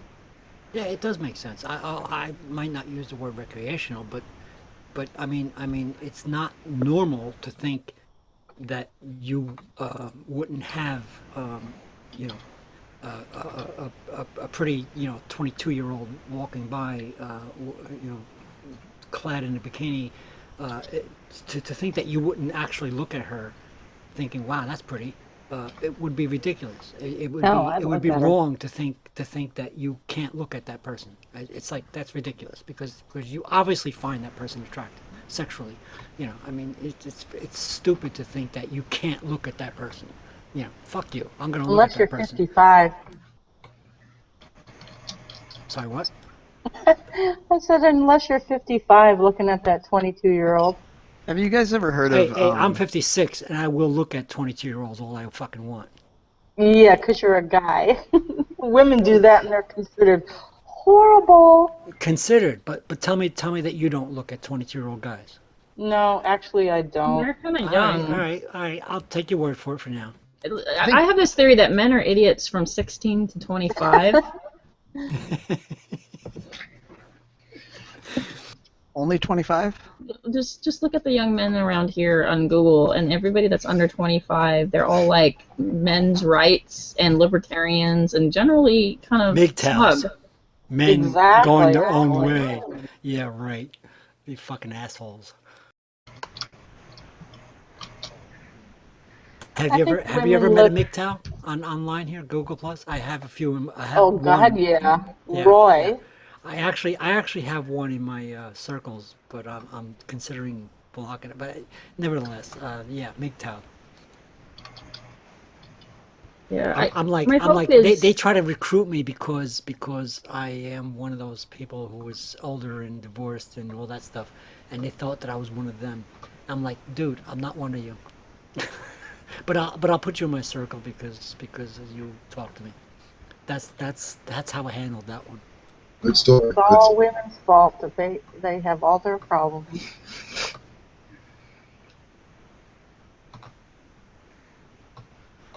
All right, this has been good. I'm gonna take it off air.